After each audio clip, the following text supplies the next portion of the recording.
Snap into action. What? Snap. Welcome to the 10th episode of the Sketchbook Heroes. Wow! Number 10. 10. Yes. To you. Thank you for sticking with us for this long. You're welcome, man. No, sorry. No, what? Yeah, really. Thank you, guys. Yeah, it's been actually awesome. Someone told us that the 8th episode, if you pass that, you're fine. Yeah. So we're expecting sort of riches and fame from now on. Yeah. 10th episode, yo! Famous. Bling bling and all that good stuff. Mm-hmm. Hey, Kanye, what up? What up, y'all? Yeah. Dog. Are we doing a mic drop? Pippity poppity pop. Just hitting them. Fuck. We're gangster now. We can break one of these. It wasn't a mic time. drop. It was a mic flop. Nah. Way too much Zelda. Mm-hmm. You know it. Oh, sorry for not posting. I've been playing. Yeah, you know, we're past the 8th episode. Fuck this. Exactly. Yeah. Oh. I haven't really posted anything either. Yeah, you did. Just the kid. Mm-hmm. And then the Munich thing. And sorry for that, everybody. I really wanted to do something, but I only had 2.5 days. And the last day, I mean, we were 3 people traveling together. So obviously you have to compromise. And I was the only guy. So I was voted down. He lost every time. I had nothing. Much shame. But I got to drink a lot of beer. Like, to make up for it. Way too much beer. Yeah, don't worry if you didn't meet Robert. He was busy drinking. I think it was a good thing. No, I had a great time. I love Munich. I used to live there, for those people who don't know. We will tap into this, I think, maybe later today. Yeah, like Robert was tapping into that beer. Oh, yeah. Tapping it. Yeah, no.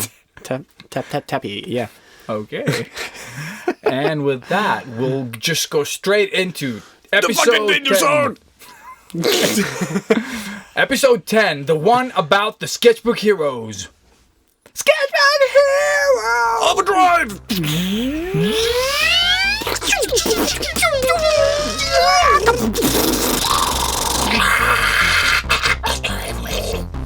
I don't know. Episode 10. Done.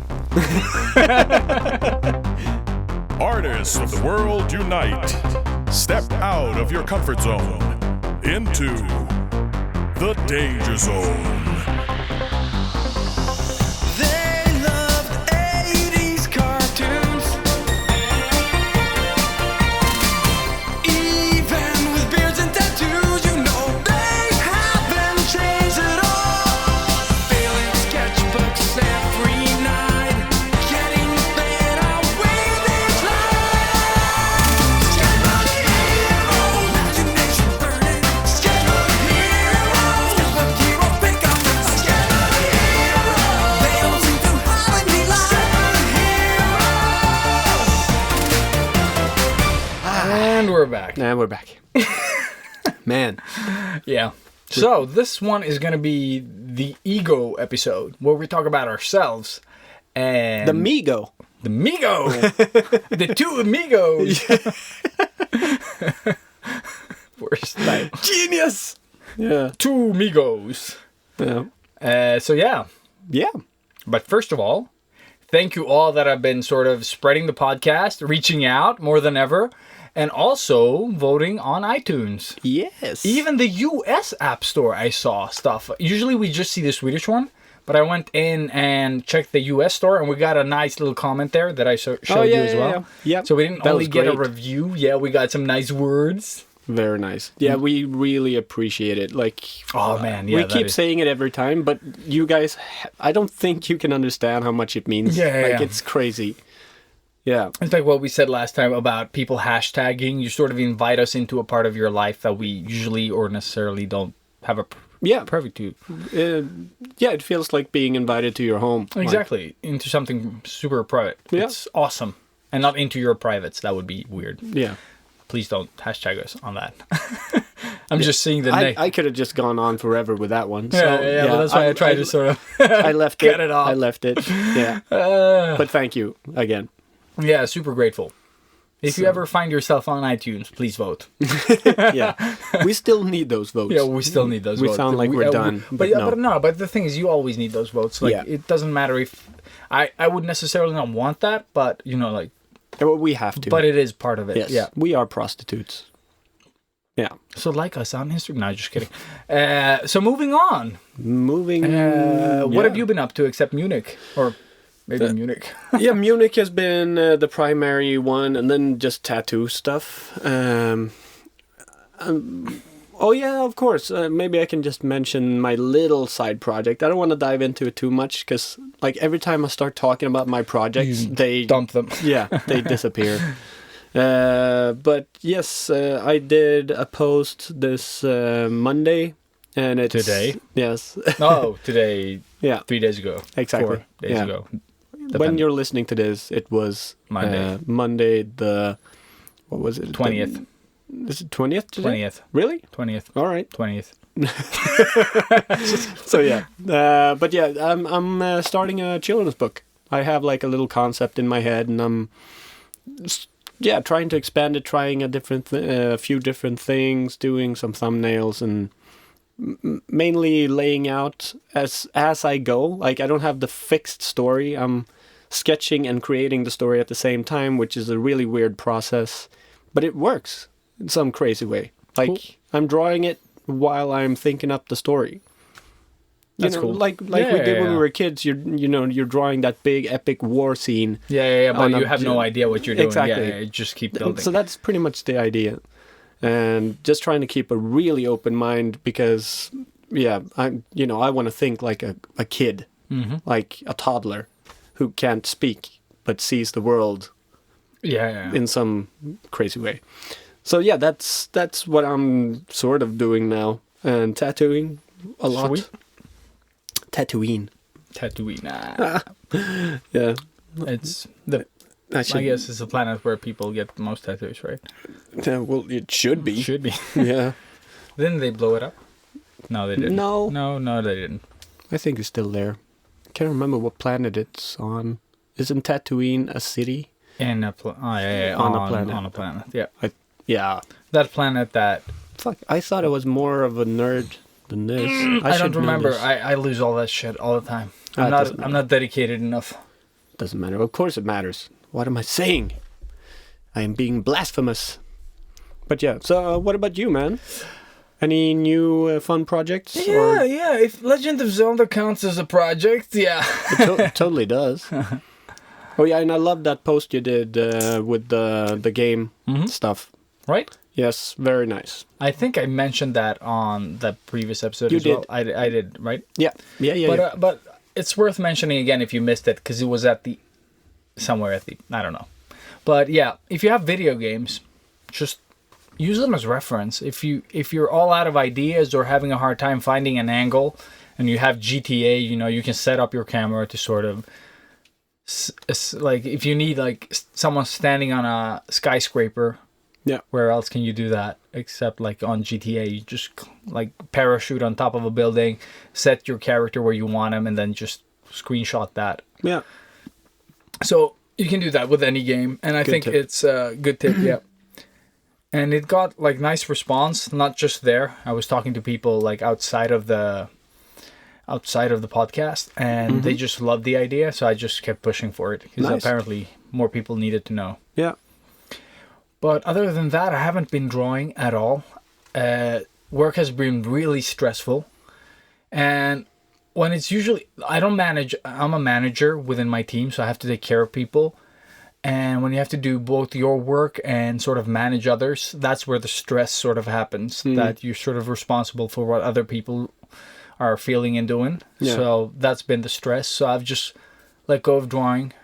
I play Zelda to sort of, because that's the only thing that can So shut my mind brain off. down. Yeah, exactly. And it really does absorb me entirely, so I just stick with it right now. Nice. Yeah, I'm really close to getting it myself. Like, Yeah, so I think it's just worth it. Because otherwise I will sort of get an art block instead, you know, like where I can't sort of do anything. So I'd rather just play a lot of Zelda, do the podcast, do the work, Yeah. and just repeat. So I'm just gonna stick with that for now. And eventually one of these things are going to get finished. So Exactly, and gonna then I open can up. move on. Yeah. Yeah, and then it's worth sort of investing in something else. But right now, I'm not feeling it. No. So, Yeah. with that said, should we dive into The what retro. The retro that is this whole episode, since we're going to talk about Yes. us. Everything. Yeah. Yeah, that's what we're doing. Should we talk about why we're doing Sketchbook Heroes now on the 10th episode before we dive into our shit? I think that's a good idea, yes. So, we get the question, what is the Sketchbook Heroes? And I know that Lilia has been asking. You sent us a video. We've seen it. I know That was Robert great. replied. Yeah, I replied. But we loved your ideas, and we're definitely going to think on that. Yeah. But until we have something more solid, we're just going to have it on the side. It was a bit short notice for this episode doing Yeah. something. And but- we already had something else in mind. Maybe we should drop that right Yeah. now. Oh, really? Are Yeah, we we dropping should. it? Yeah, why not? Since we're announcing it on Instagram, like officially Yeah, okay. later. So we're doing the drop first. Yeah, so this is the 10th episode, which is like a 10th anniversary for us, Yeah. episode-wise. It's big for us. It's big for us that we means- survived 10 episodes Yeah. without sounding like idiot. Okay, we Take didn't that. manage that one. Take it back. Yeah. Yeah. We managed 10 episodes, idiots and all. Yes. And I think that is something is- to celebrate. We Yay! managed 10 episodes sounding like idiots. that's great.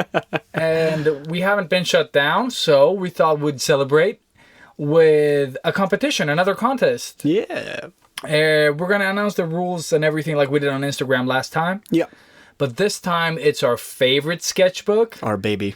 the Purpose with the brown pepper. Yes, that everybody wants and that asks every- about that all the time. We get so many questions about it. Yeah. And we'll just throw in a mix of pens. Like maybe we can throw in more pens this time. Yeah. And maybe do a selection of our favorite ones. Like what I personally love. And then maybe if I pick 5 and you pick 5 and then we have 10 pens. Yeah. So you choose your top 5 and I'll choose my top 5. Yeah. Man, this is a big one. Yeah. Let's fucking go all in here. I think I might create a separate Instagram account and just enter and choose myself. Exactly. I'm guessing we'll do it the same as last time. Yeah, I think that's the easiest way to go Yeah. right now. I think, it's the easiest way. So that's what you can win. Hang around our Instagram account, Sketchbook Heroes, for all the detail. Yes, and we will be posting just as much as we did the last time. So really Yeah, trying to push yeah. that one. We're gonna try to sort of get even your stragglers in, because some, like at the end we got a lot of people that sort of missed it because Instagram sort of screws you over. Yeah, So we're gonna announce it maybe 3 times, like one on the on Thursday when we release this episode, yeah, which is today for you guys, exactly. and we're gonna do it one like during the weekend and then one on the final day, pretty much. Yeah, So we'll have it a week, like from episode to episode. Exactly. And then we it's all- announce. And then we announce it on the next episode. So yeah, So, one yeah. week, just tag like crazy and spread the word. Yeah. I mean, this is the Purpose sketchbook. This Yeah. is the sketchbook. The Sketchbook Hero sketchbook. Exactly. Yeah, for sure. Mm-hmm. And there might be a doodle in it from There one might of be, us, yeah. or 2 of us, Or 2 of us. Or all of us. or none of us. Or none of us. Who knows? Because, time. Yeah, exactly. No, but Zelda, we'll definitely, Zelda, you'll definitely get Zelda. 5 of my favorite pens, 5 of Robert's favorite pens, and I guess Link from Zelda won't give you any pens No, because he's mine. he's too old. He doesn't know what a pen is. True. Pen is. So, pennies. Okay, moving on Moving to on. what the episode is about Yes. and what Sketchbook Hero stands for. Yeah. And we've gotten the question several times, but we've never sort of answered it, I guess. We I don't think. dare. But the idea of Sketchbook Heroes is not that it's just me and Robert. We're sort of the what can you call it? Batman. Always be Batman, actually. Yes. Because he's more than just a man. Forget everything we said. No. He's a He's bat. the symbol. He's the knight. You know. What the fuck? Yeah, sorry. But yeah. Yeah. We are the Sketchbook Heroes in the sense that we're the host of the podcast. but Sketchbook Heroes is sort of the people in pursuit of art. Yeah. You know what I mean? People that sketch daily to become better. The ones that put the time in. You Yeah, know? exactly. That make an effort. Like That when you makes you a dedicate hero. your life, like a big part of your life, to draw. I'm not talking about the people that just doodle while they talk on the phone. Yeah. I'm talking about people that sort of dedicate themselves to really sort of like they're chasing art, you know, like, and it doesn't have to be that it's a career choice. No. It can still be like, it doesn't, the style doesn't matter. It's mostly like that you're pursuing art and it sort of does something for you. And that makes you a sketchbook hero in our book, you know, Yeah. like there is something about art that you just like, you're just chasing. And that was your stomach, That wasn't was it? my stomach. Last time it was mine that you're like, I was like, what the hell? shit, I heard that in the actual headphones. Nice. Yeah, so anyone in pursuit of sort of what the hell art is and what the hell they want to do with it, is that hunger. Yeah. You know, like, That makes you a hero, you know? yeah. Because it's usually, like, it is a battle. You know, like, it's some sort of fucking Yeah, for internal sure. struggle that you're trying to sort of tame in some way or other. Yeah, 100%. Like, really, every day. Yeah. I don't think there's a day I don't think about sex. I mean, art. Of course. The art of sex. Yes. No. Everything is art. Everything is art. We tied it in again, yes. But yeah, Sketchbook no. Heroes. No, but really, like, cause again in Munich, you know, we were walking around, we were partying, meeting a lot of people, and I can't talk. Halala Plipper. A lot of people. Like, I just got back this morning actually, so my brain is scrambled. But we met a lot of people and Halala Plipper. did the whole, like, yeah, just saw the whole city and everything. Like, so many impressions, yes. But even through all of that, my brain still went into art mode, and Yeah. the children's book thing came out of this whole trip. Yeah, that is awesome. Like, even, like, I don't know, it's like a separate piece of your brain is just always active as an art thing. Well, that's what I mean. That is what a sketchbook hero is about. Like, you have that sort of, it's always ongoing. It's like when I bring my little sketchbook, like my little Leuchtturm, the A6 one. Yeah. It's just to sort of be Get able it. to, like, it's not even good. Like, if I show you a lot of the stuff, you know, most of the pages are garbage, but I sort of still need to get that out. It's, oh man, it's like licking like a tick. the tin foil after you've used up all your heroin. You know? Yes, exactly that Yeah. one. That is exactly how it is. just a little bit more. Just a little more, maybe I'll get a... Yeah. Oh, yes. Yeah, it's exactly like that. So if you have a heroin addiction, you know exactly what we're talking about. Yeah. And thank you, King, for letting us use the studio.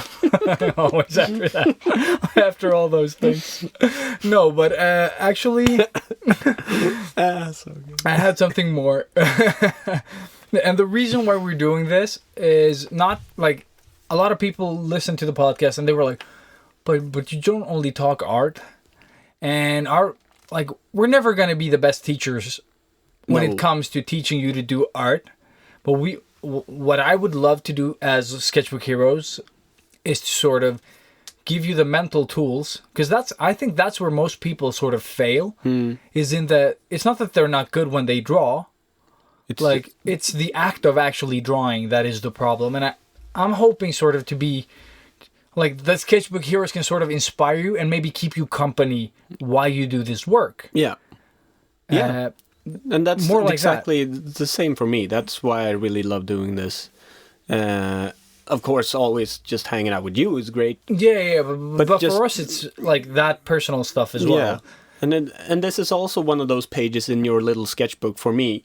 Like, it gets that stuff out. Just talking about it, you know? And I don't talk about art with any other. No, neither do I. I have no one. Like, no one draws that I know that. And it's always been like this with us, you know, Yeah. because we always, whenever we hook up, we talk art and then movies and then, yeah, we never talk sex. Yeah. We just talk art and movies.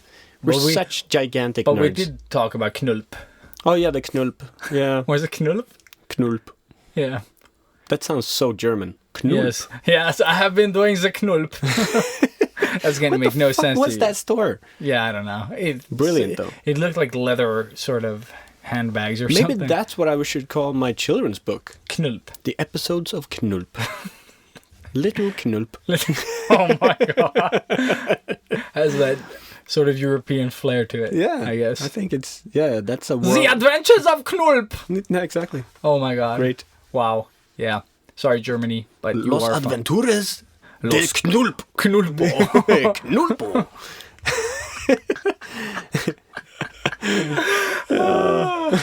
Me llamo Knulpo.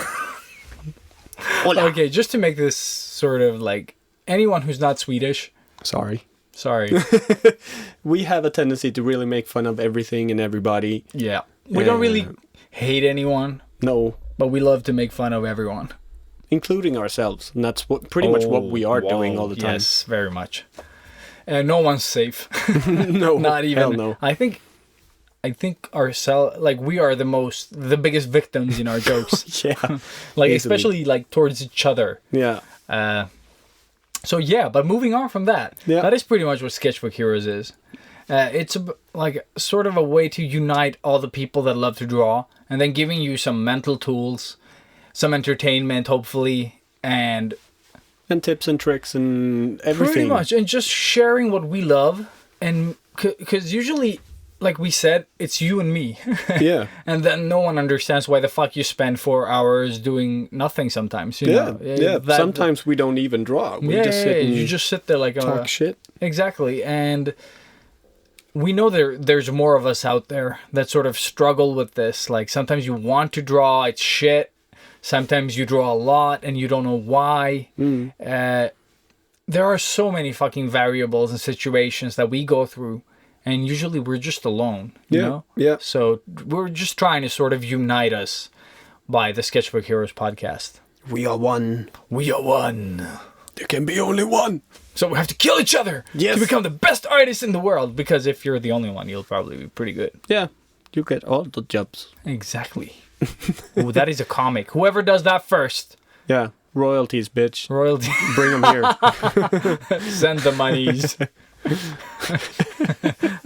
Drawlander. Draw. And now, before we stray too far, back to us. Yeah. Even when we're talking about ourselves, Always. we're just straying. Okay. You want to go? Should we do the joint? Sort of when we met. Yeah, let's do that. So how And, did we meet, Robert? I'm not sure. Like, because I think you have a bigger memory of this than I do. Oh. But it was, if I Daycare. remember correctly, it was some sort of daycare. Yeah, it's that. Fuck, I don't even know what it's called. Because it but- wasn't in school. It was before school. Was it? It was a year before we started. I don't remember that. grade. Yeah. It was. But it's before first grade. You go to this other thing that is lekis, Yeah. and now that it's called something else. I don't know. I think it's like 0 year or No, something. but it's pretty much a kindergarten, like sort of like Yeah. it's at school, but it's not Preschool. school. Yeah, preschool. Yeah, I guess preschool is the word. But I think that's where we met. But that's where we. Because I was sort of- 5 when I started. Okay. Yeah, I was 5 and turning 6 in October. But then 'cause I maybe was- it's Samantha who told me that we met you at like a normal daycare center. Oh that yeah, we I used to visited. go. I had one of those day mothers, whatever the fuck they're called. Yeah, that's what we had. Yeah, when you were like 4 and 3 that they left you at. Yeah. And- Instead of a daycare center. Yeah, instead it was of a just daycare center, like yeah, an yeah. old person taking care of kids. Yeah, but mine was actually not that old, and I've seen her when I was older as well. She looked pretty good. Really? Yeah, I had Mia. Her name was. Damn. I didn't think about it that way then, but then I saw her. I was like, Mamma Mia. Mamma Mia, wow. Yeah. That joke was Okay. unintentional. No, but she was actually pretty, But young. yeah. So she must have been really young when she took care of me. Okay. Because she had a daughter as well. And once I sort of peed myself and I had to wear her daughter's leggings. I think my parents got me. So yeah, that sort of takes away that. Day mom. Yeah. Thank you, Day Mom, for making me. Everyday hero. You know Yeah. it. Oh, she was great though. She was actually talking about art. She Really? always had some craft and stuff that I could do with her. Yeah, same Like in mine. she always had paper and Yeah, yeah. We talked about this earlier, but my day mom was always like, hell love no the TV, day mom. no freaking TV ever. You guys sit down and draw. yeah. That's what you do, and then that's what we did, and we sort of grew to love it, I guess. Yeah, no, mine had actually like I could watch TV, but then I had to watch like a certain show. Like, oh, she said like, oh, Bamse is at 1 or like 2, and then we could watch sort of that cartoon.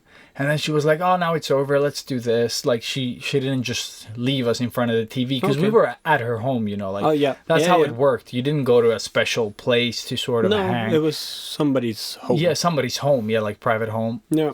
And she would take us out to play if the weather was sort of good, and like meet other sort of The other day kids. moms, day moms, and they would sort of take us somewhere. And that's, I think, how we met the first Maybe, time. I don't remember. Like we were so when small. I was 5. Yeah, Because I You turned were from- 6. Yeah, you turned 6 like May. when we started Yeah. in preschool.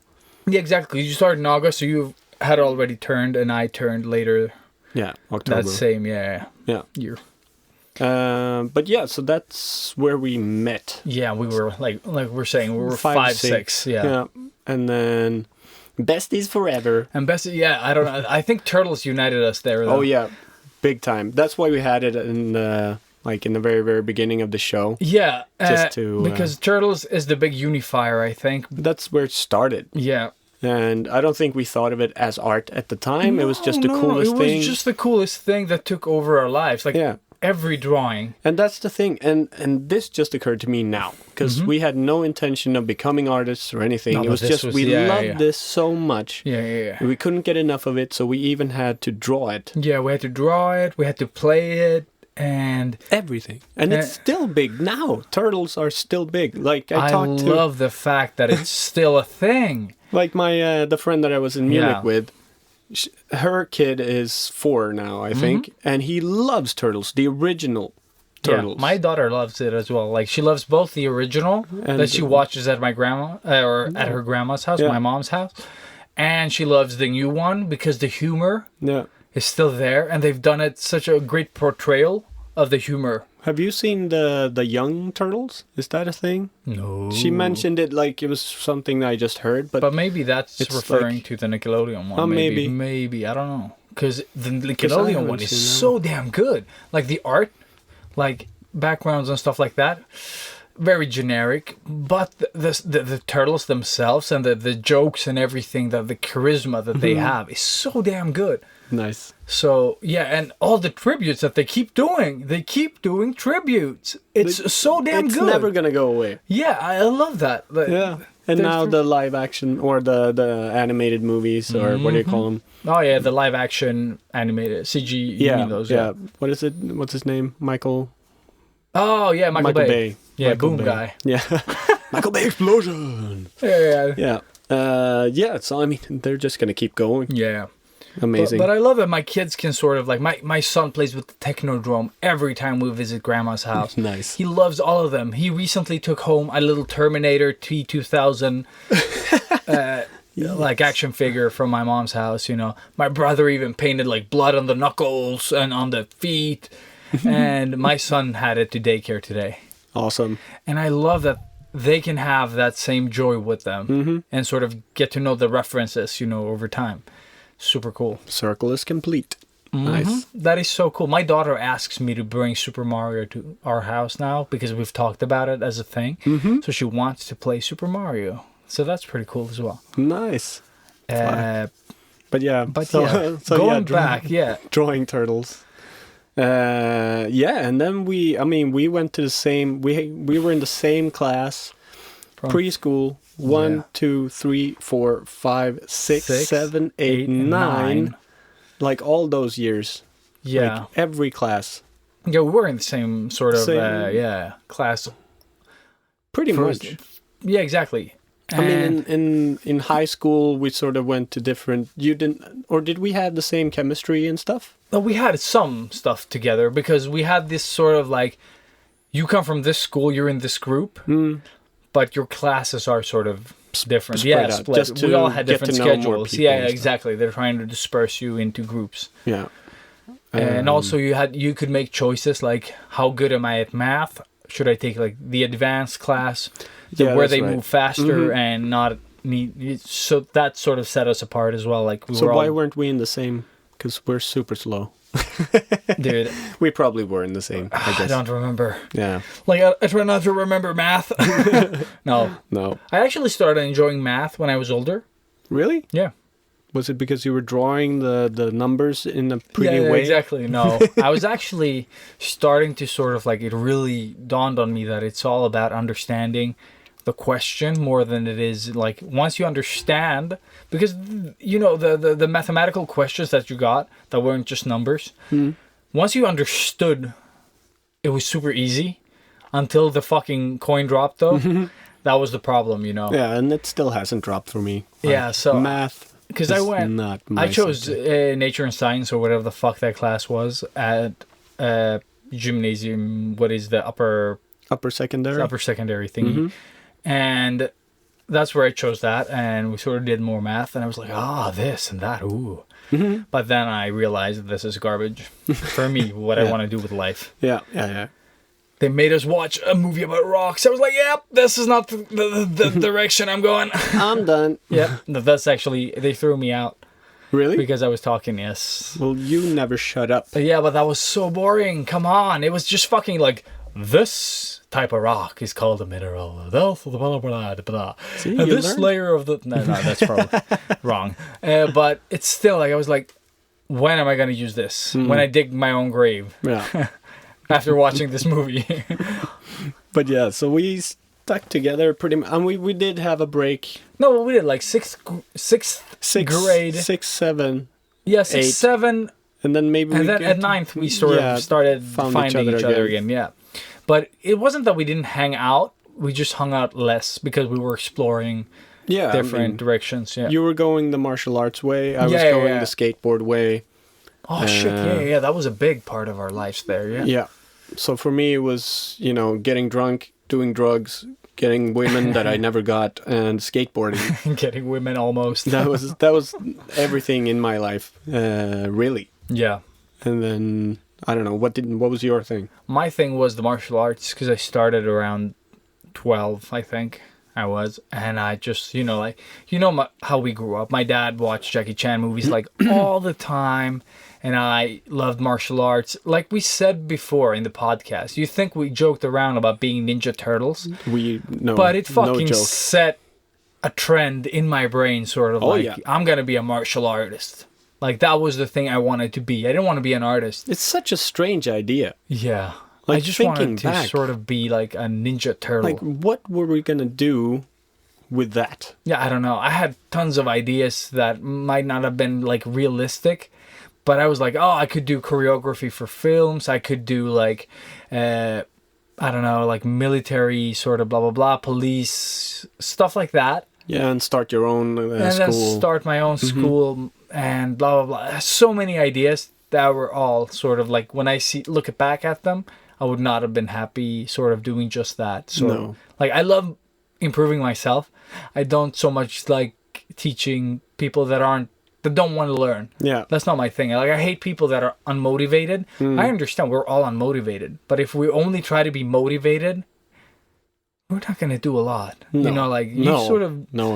And I sort of came to my senses later. Yeah. We'll get to that. But yeah. So that was, I guess, the joint journey, and then we started... I mean, it was the first couple of years in gymnasium, too, up until... We pretty much stuck together up until I think I moved to Australia. First? Yeah, Australia, yeah. Yeah, we hung Yeah. out tons before that. Yeah. That's like all the stories that we've been sharing about. It's pretty much, I think the majority of the sit up and draw is sort of from like 14, 15 to early 20s. Yeah. Because you left when you were 18, maybe? Whoa, isn't it? No, When did you go to... 2021.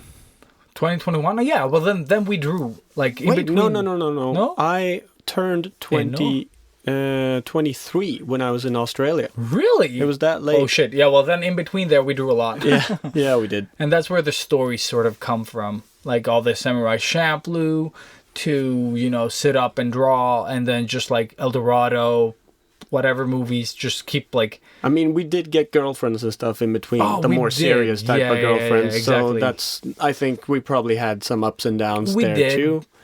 But yeah, all of those things, all the anime stuff, all the stupid cartoons, and the late night drawings with the trauma films and all of this, and the beers, all of those my god! beers. All those beers, yeah. Yeah. The only times I drink are usually with Robert. Now I haven't had any like alcohol for about 5 years almost. That is insane. It is insane. But last time I had a beer, or like had tons of beers, was with this guy. Yes, it's a gift. Me and alcohol, for some reason. I don't know. I don't know why it's that way. I don't know. Like, and really, I suck at drinking. I'm really good at drinking, and I think not- I'm kind of funny when I drink. Like, Yeah, but I think you are like me. You don't get angry. You don't No, get no. depressed. It's You all sort about of the get- love, Yeah, you it's know? all about the love. Yeah, Yeah. exactly. And you're very friendly, and it sort of just boosts those sort of qualities. Yeah, I and think- you're never sort of. I don't have to carry you. No. Like, and you don't have to carry me. No. Like we drink that, but then the day after, both of us. well, except maybe for that time we did the basketball. Oh, but that one was thing. fucking that was insane. was That was epic. after the party though. Like we went to a party. And then we went home, and then we went kept ho- drinking. and we kept drinking. And then we're like, oh, it's fucking raining outside. We should go play basketball. But the best thing is we took Jack and Coke in your room first, listening to that Tomb Raider Elevation shit. record. It was like Basement Jacks and Where's Your Head At? Where's Your Head At? Yeah, terrible. And then after those Jack and Cokes, we sort of like, dude, we should go out and play basketball. Like, yeah. Yeah. And then we took 5 beers each from your dad's stash. And he woke up, stood behind us, and scared the yeah. shit out of us. And he's like, what the fuck are you doing? We were like, yeah, we're going to go out and play basketball. Like, it was the best idea ever. And he was like, yeah, whatever. Just be Get the- quiet, get or the whatever the fuck fuck it was. And then we played basketball in the pouring rain, like soaked, from our briefs to our sort of. Everything. Oh, man. Didn't you have to work? Was that the day you had to work after? Probably. Maybe. Yeah. Yeah. Because you worked at Pizza Hut. Yeah. That was good. Insane time. Yeah. So you see why I don't drink, because it's fucking insane. Yeah. We did that those years. I put it behind me.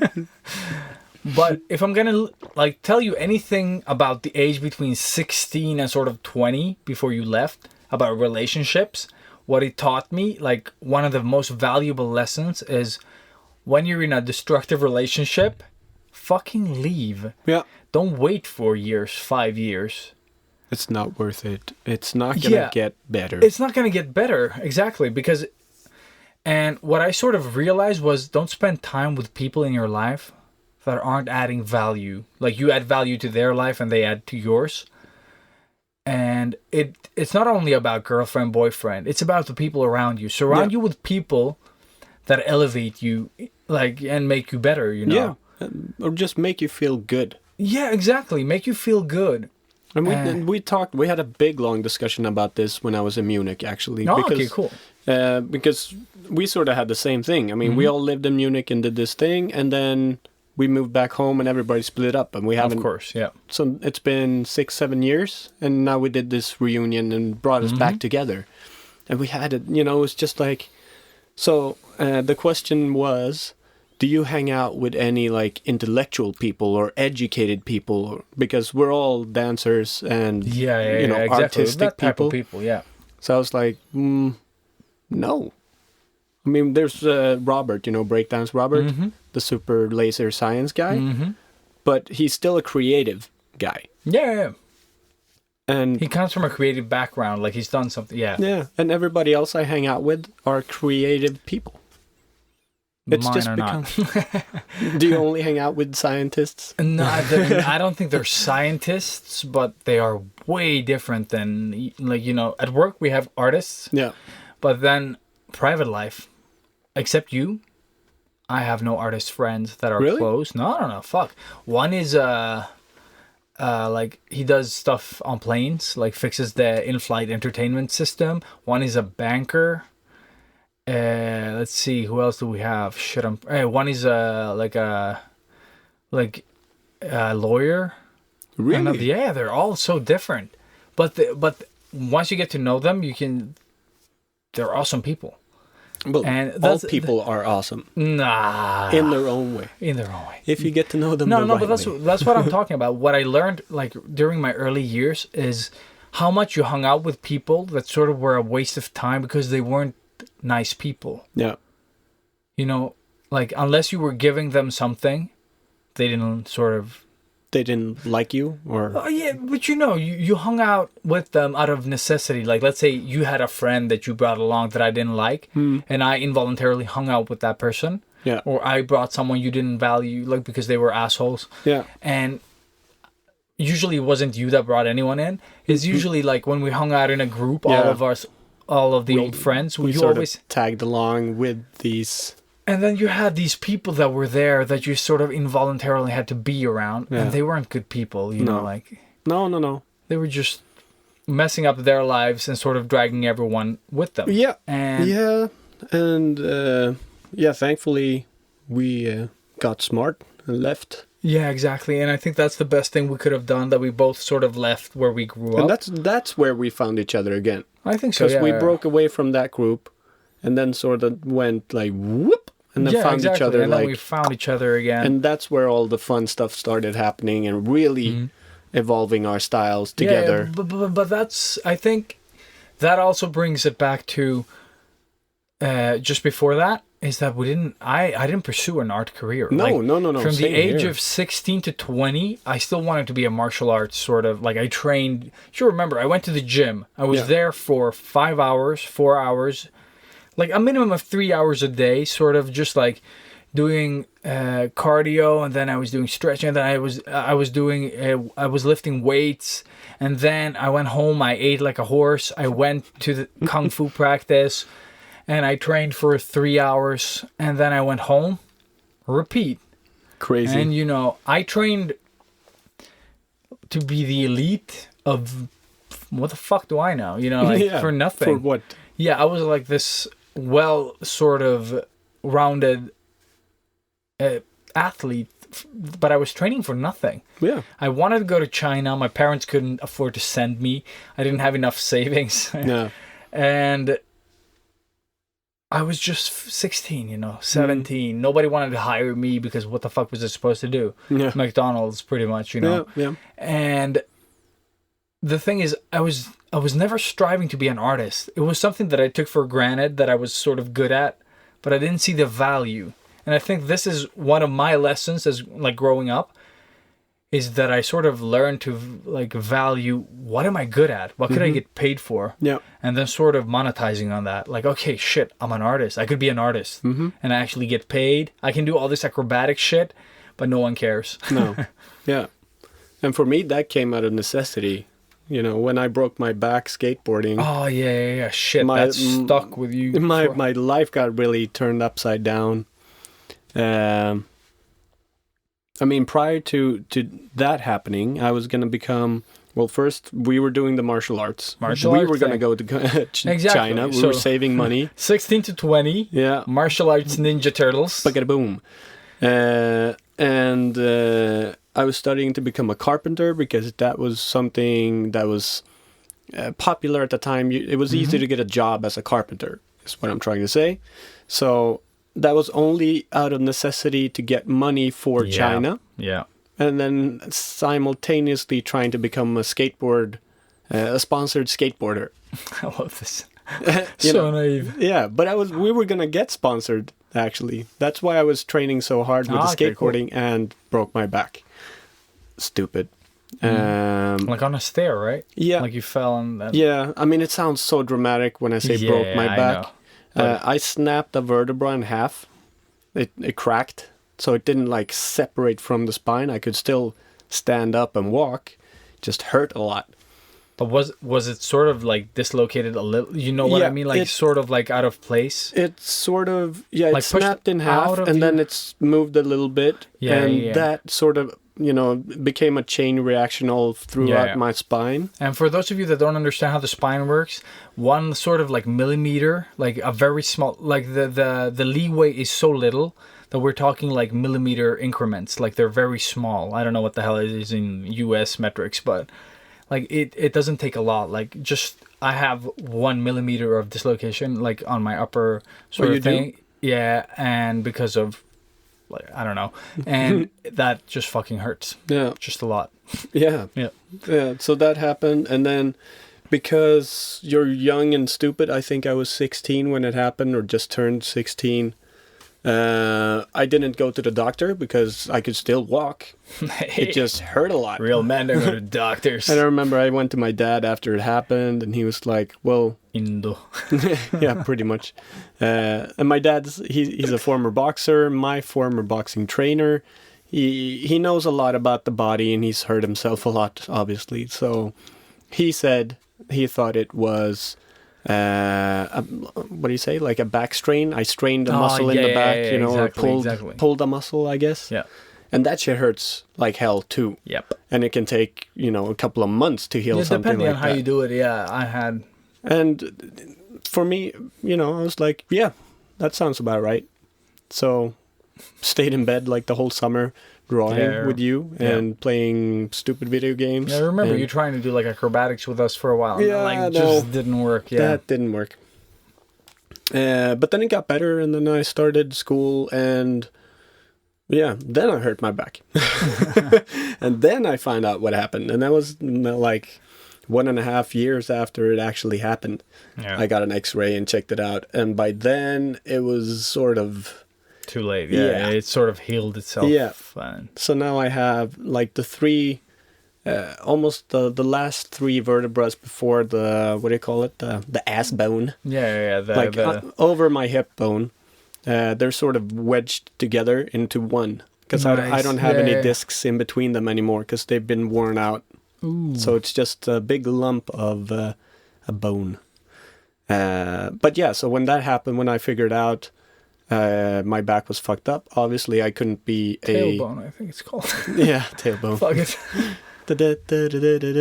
Tailbone. Yeah, whatever. Yeah, whatever. That song didn't help for No, shit. not at all. Then I realized that I couldn't be a carpenter anymore, so I switched routes and became an illustrator, or like started studying the art stuff. So it was actually like I'm thankful it happened because it steered me in the right direction. But it really, when I was in bed that time, like that whole summer, Yeah. I was like, what the fuck? What else do I have but moving, Yeah. What would happen if I can't walk? Well, I can draw. I love to draw. And it was just like this, ching, ha, this angel voice of everything just opened up. And I was like, of course, that's what I should do. And then I started, from scratch. I'd done 2 years of the upper secondary. Oh, yeah. Exactly. So that 2 of the 3 carpentry. years Yeah. of upper secondary I had done. So I started all over again, but with art. Yeah. And so that's pretty much where I got into it, I guess. And I tried. Like, during that same time, I was a bit lost. China wasn't working out. I sort of started realizing it. And I tried applying to a couple of different art schools at the time. It was Södra Latin, your school, and it was one more, I think, like 3. Nothing in Kungsängen? No. They That didn't was have that it. was my actual one. Yeah, that's that the one you started. about the rocks and shit. Awesome. But yeah, I tried. I got into both your school and the other one. So you got into Södra Latin? Yes. For real? And What the I was fuck, such a man? douchebag. Because the thing is, you had to send a portfolio first, like a sort of portfolio. And then you had to go there to do like a art test. But I didn't have to do that. They just like, oh, well, you have a seat. So just show up on registration and then you're good. They were that desperate, huh?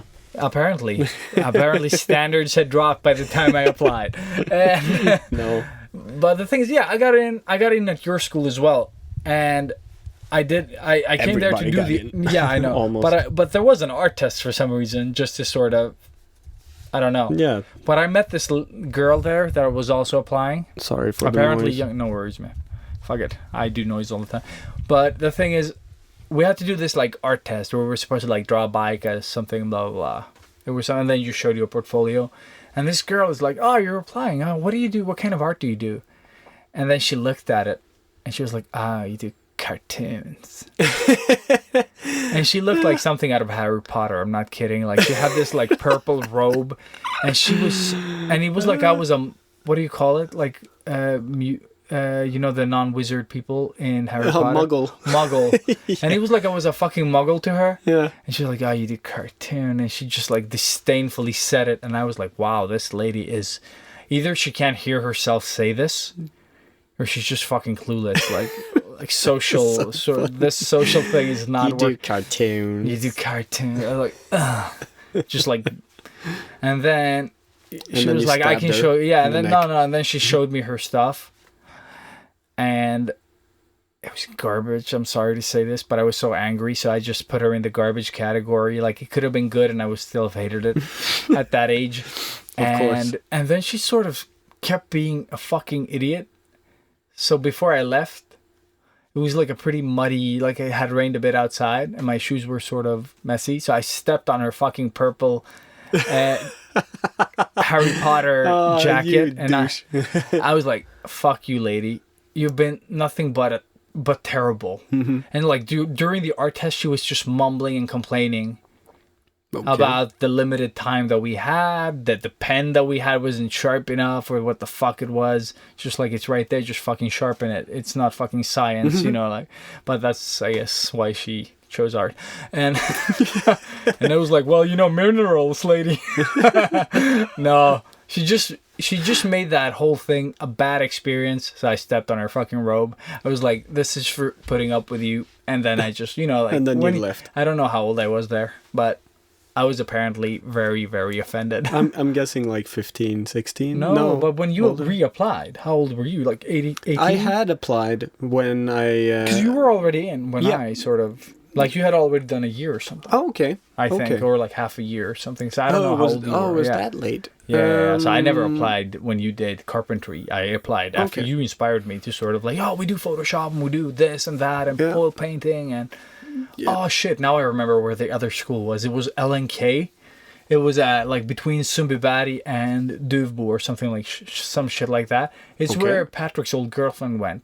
It was like sort of like this cottage up on the like a big castle in the sort of like up in the mountain. Nice. Like in Sundbyberg, you Yeah. know, as much mountain as you get there. Yeah, But the- it was the sort of hill. like another sort of Harry Potter school. Cool. But it was like a private sort I of. haven't heard of that one. But they had art as well and sort Okay. of other stuff. But I Yeah. tried applying there as well because apparently the art teacher was awesome, and he was. Hmm. I visited. But it was a waiting, like I had to wait like 2 years sort of. I Oh, was okay. like, yeah, that's going to happen. Yeah. No. Because I got in at they Yeah. looked at my portfolio. They was like, "Oh, what is the meaning of this piece? Is it like against strikes?" I'm like, "What the fuck? I just drew that guy, and then I drew that guy, and then I Yeah. drew pretty Same much here. what you were saying Yeah. earlier." Same here. Yeah, That's what I did. So I usually don't have a thought behind my art more than I want to sort of draw and then just let it sort of create Hmm. itself. Yeah, when I applied when I was applying for the carpenter thing. Yeah. And I mean, the stuff was shit. It was really, really bad. So was mine. But I loved that Still have sort it. of, what do you call it? Like audition? No, it's not an audition, but yeah, whatever it was. Portfolio review. Review. Yeah, I think that's the most accurate you can I say. think so, because that's what it was. Like, bring your portfolio, they always say. Yeah, and I liked the teachers. They were really nice and cool They were. guys. Wasn't his name Robert? No, No. Bosse. Bullshit. Oh, yeah. That might have been it. But when I 2 years later applied again, they remembered. Like Show. that, I think that says a lot. Or it felt like, holy shit, Yeah. really? because I wasn't good. Cool. I drew a guy smoking a joint on a cloud with a skateboard. I remember that Yeah. one. Yeah. Yeah, and they were like, "Wow, so what's the meaning of this?" And But I love It's that the they same like weren't being judgmental, yeah, because they weren't at all. They were just probably all stoners. I mean, all our teachers artists. are fucking yeah, stoners. Actually, yeah. Yeah, What was it, like 7th grade up? Yeah. What was her name? Not Ingela. Ingela, yeah. Oh, man, yeah. that That's right. lady was a stoner or something. Yeah. But she was also like crazy eccentric. She could be part of the Harry Potter universe, sort Yeah. of like Oh, this yes. crazy magician lady that smokes a lot of weird herbs. I could see her like turning into an owl and Yeah, flying yeah, away. same here. No, you know? but same here. She was like super crazy, and she always appreciated us not listening. And like that was the craziest shit about her. She was like, "Do some extra art, and I'll give you like top grades." Exactly. Woo! We just like. That's what we did. Everybody was doing like pottery crap Yeah, shit, and we they were they drawing. we're gonna draw um, like Renaissance statues. Everyone's like, we were like, Skateboards. no. And then we just threw our own shit. And she was like, yeah, that's really good. Yeah. And she never sort of pushed us to do Top anything. grades. Top grades. That's art class. But yeah, I think so. Maybe jumping ahead now a little bit. Well, it's not far ahead, but when we got our first art gig, and I think that's sort of, at least for me, where it opened up my eyes for, holy shit, I can make money now. Yeah.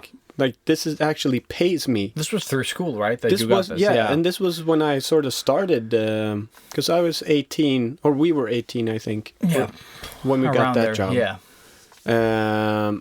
And I was working at a lumber yard at the time, selling wood planks. Because of your previous experience. Oh yeah, of 'cause the you- 2 years yeah, of carpentry. Yes. carpentry, Yeah, so I that mean, was I pretty did good. know. I still I don't know, I know a little remember. bit. Still want to build a house. It's one of my bucket list things. Shit, really? I don't want to touch a house. I don't even want to like sort of fix a thing in a house. No, I don't want to fix a thing. I just want to make a house. Yeah, but the thing is, then you have tons to fix. But then I can make my own bat cave. Stop judging me. Don't look at me! You know, my dad's friend My dad's actually. friend. My dad friend. My dad's friend. friend. He actually has. He actually has his own bat cave, like a real one. You mean a man cave? No, a bat cave. Like his house is on a mountain Oh, sweet. with an elevator down into the caverns of the mountain where his garage is. Like an actual bat cave. He probably has bats in there too. Yeah. Fucking, I hate old guys with too much money. I want to be one of those. I just want the money. I don't want to Yeah. be old. But anyway, so we from the lumberyard thing, Yeah. we got the job, or I first got the job, and then we needed more help, so I brought you along straight exactly. away. Yeah, it was pretty much. Uh, Sold me in. Yeah, so we're doing gift cards for Monica Branting. Are you shouting? Yeah, but I mean, Yeah, stay away from this lady. I think actually she has passed. Oh, So really? yeah, I'm pretty. That's... Yeah, it's kind of sad. Or she's really ill or something. Yeah, I remember her having sort of an ailment of Yeah. sorts. So Didn't I make mean, her a nice person, but... It's kind of sad. But I mean, I really liked her, but she obviously ripped us off like crazy. Yep. So we earned nothing. Yeah, snickle fritz. Oh, we earned the few bucks that she sort of gave us. Yeah, but she like because we drew a picture and then we gave her the picture. And the rights, I And, guess. yeah. I didn't think about that then. But I you were didn't still even- again like Ilias is the guy. Like he actually did a contract with her. Yes. You remember? Yeah, I remember. I didn't do a contract. I just I fucking don't even gave know her where the I got thing the and fucking took money. idea. I don't even know where I got the idea from. But And yeah. I even specified what I was supposed to get. And she was like, oh, no, you got paid for blah, blah, blah. Because she said, like, oh, you get a bonus. Remember that? Mm-hmm. She gave, like, a sort of bonus because we delivered them quickly or something like that. Yeah. And then I was like, oh, well, I finished the other batch. Can I get the... And I sort of gave them in advance. She was like, no, I already paid you. So she fucking ripped you off like crazy. Yeah, she didn't want to pay for the last 5 or whatever it was because she was like, oh, no, but I gave you the bonus. I'm like, but that's not how bonuses work. You can't say it's a bonus if it's just the standard payment, lady. Yeah. And she was just arguing. Yeah. And she was, it was And terrible. We dropped it. we pretty just quick. dropped it quick. Yeah. How many did we do? 8? No, I did 15. 16? Oh, maybe it was supposed to be 15, but we delivered 10, and then she started messing about. Yeah. I don't remember. Yeah, I don't remember. Yeah. But anyways, that sort of at least got us the idea of, oh, we sort can of, make yeah. money off of this. That's awesome. And then we didn't know what to do. Yeah. And then after that, it sort of, again, I got a gig doing, fuck, I don't even know where I got this from. Wasn't that one of the logos that you mentioned I last did a time? logo there, yeah. One of those came right after. He came to the lumberyard, because it was a with construction you thing. sent me the picture with the old camera phones. I remember. Yeah. But that was one of the gigs that went, like, even there was a problem. So, like, every fucking thing that you did was a problem. Yeah. Like, I didn't know what to sort of tell my clients. Like, I had nothing. You just started, and then we just went. Yeah. And there was no internet to sort of guide you through all of this. The internet was just like It was still a baby. Yeah, exactly. Babies dancing around GIFs and stuff like that, like doves flying and weird fucking stuff. And but the thing was, again here, like I told them, I'll do the logo for 3,000 crowns, which is nothing for a logo. And the wife had opinions, and he was too sort of weak to say what because he was like, oh, I love it. And then he was like, oh, but could we do some changes? My wife said this. And I'm like, whose fucking company is this? Yeah. And so that was a terrible experience as well, because I sort of knew them both. Yeah. And then after that, I didn't know any of them ever again. And and that's how I deal with people nowadays. Like, if people are being terrible to me, I just write them off. Yeah, because I don't need that. Like, okay, if it's sort of like, you have a disagreement and you sort of work it through. But when people are just being assholes for the sake of being assholes, I just cut them off. Bye-bye. But that was one gig. That gig led to another gig for a poker sort of casino thing. Yeah, I remember. I loved that one. Sundbyberg, yeah. That was cool. I was supposed to do the design for the poker chips or whatever the fuck it was. And he was like, oh, could you do it in Illustrator? I was like, yeah, man. It's like Photoshop, but not Photoshop. And he was like, it's different from Photoshop. I'm like, it's cool, man. I know the Adobe stuff. I got this. I open up Illustrator. Oh, shit. And I still remember that. fucking lost. Yeah. And I just, I found this like meager, like little tutorial. There was no YouTube back then. Mm-hmm. I just found like text and some images, and it was like, do this. And I sort of, with the pen tool, I traced my paper, like my paper sketch in the way that I sort of, I didn't know how the curves worked with the pen tool. Yeah. Like how it worked and the shortcuts and shit. Yeah. And there was no one to talk to. So what I did was I painted the design in squares deliberately to sort of be able to do this. Mm-hmm. And I sort of made it. And then they were like, oh, could you send it in these formats? And it was a lot of back and forth stuff that I didn't know how to handle. Yeah. But it worked out, like I learned. Like I stayed up, I didn't sleep. I fucking sat there with that goddamn Illustrator piece of shit that worked nothing like Photoshop. Yeah. And it was just a bing, bing, ding, dude. It was just giving away these fucking sounds without telling me what the fucking problem was. And you can sort of relate to that. Like anyone who's used Illustrator without any foreknowledge knows that it's just a bing, ding, ruh, ruh, like old Windows sort of doing weird shit.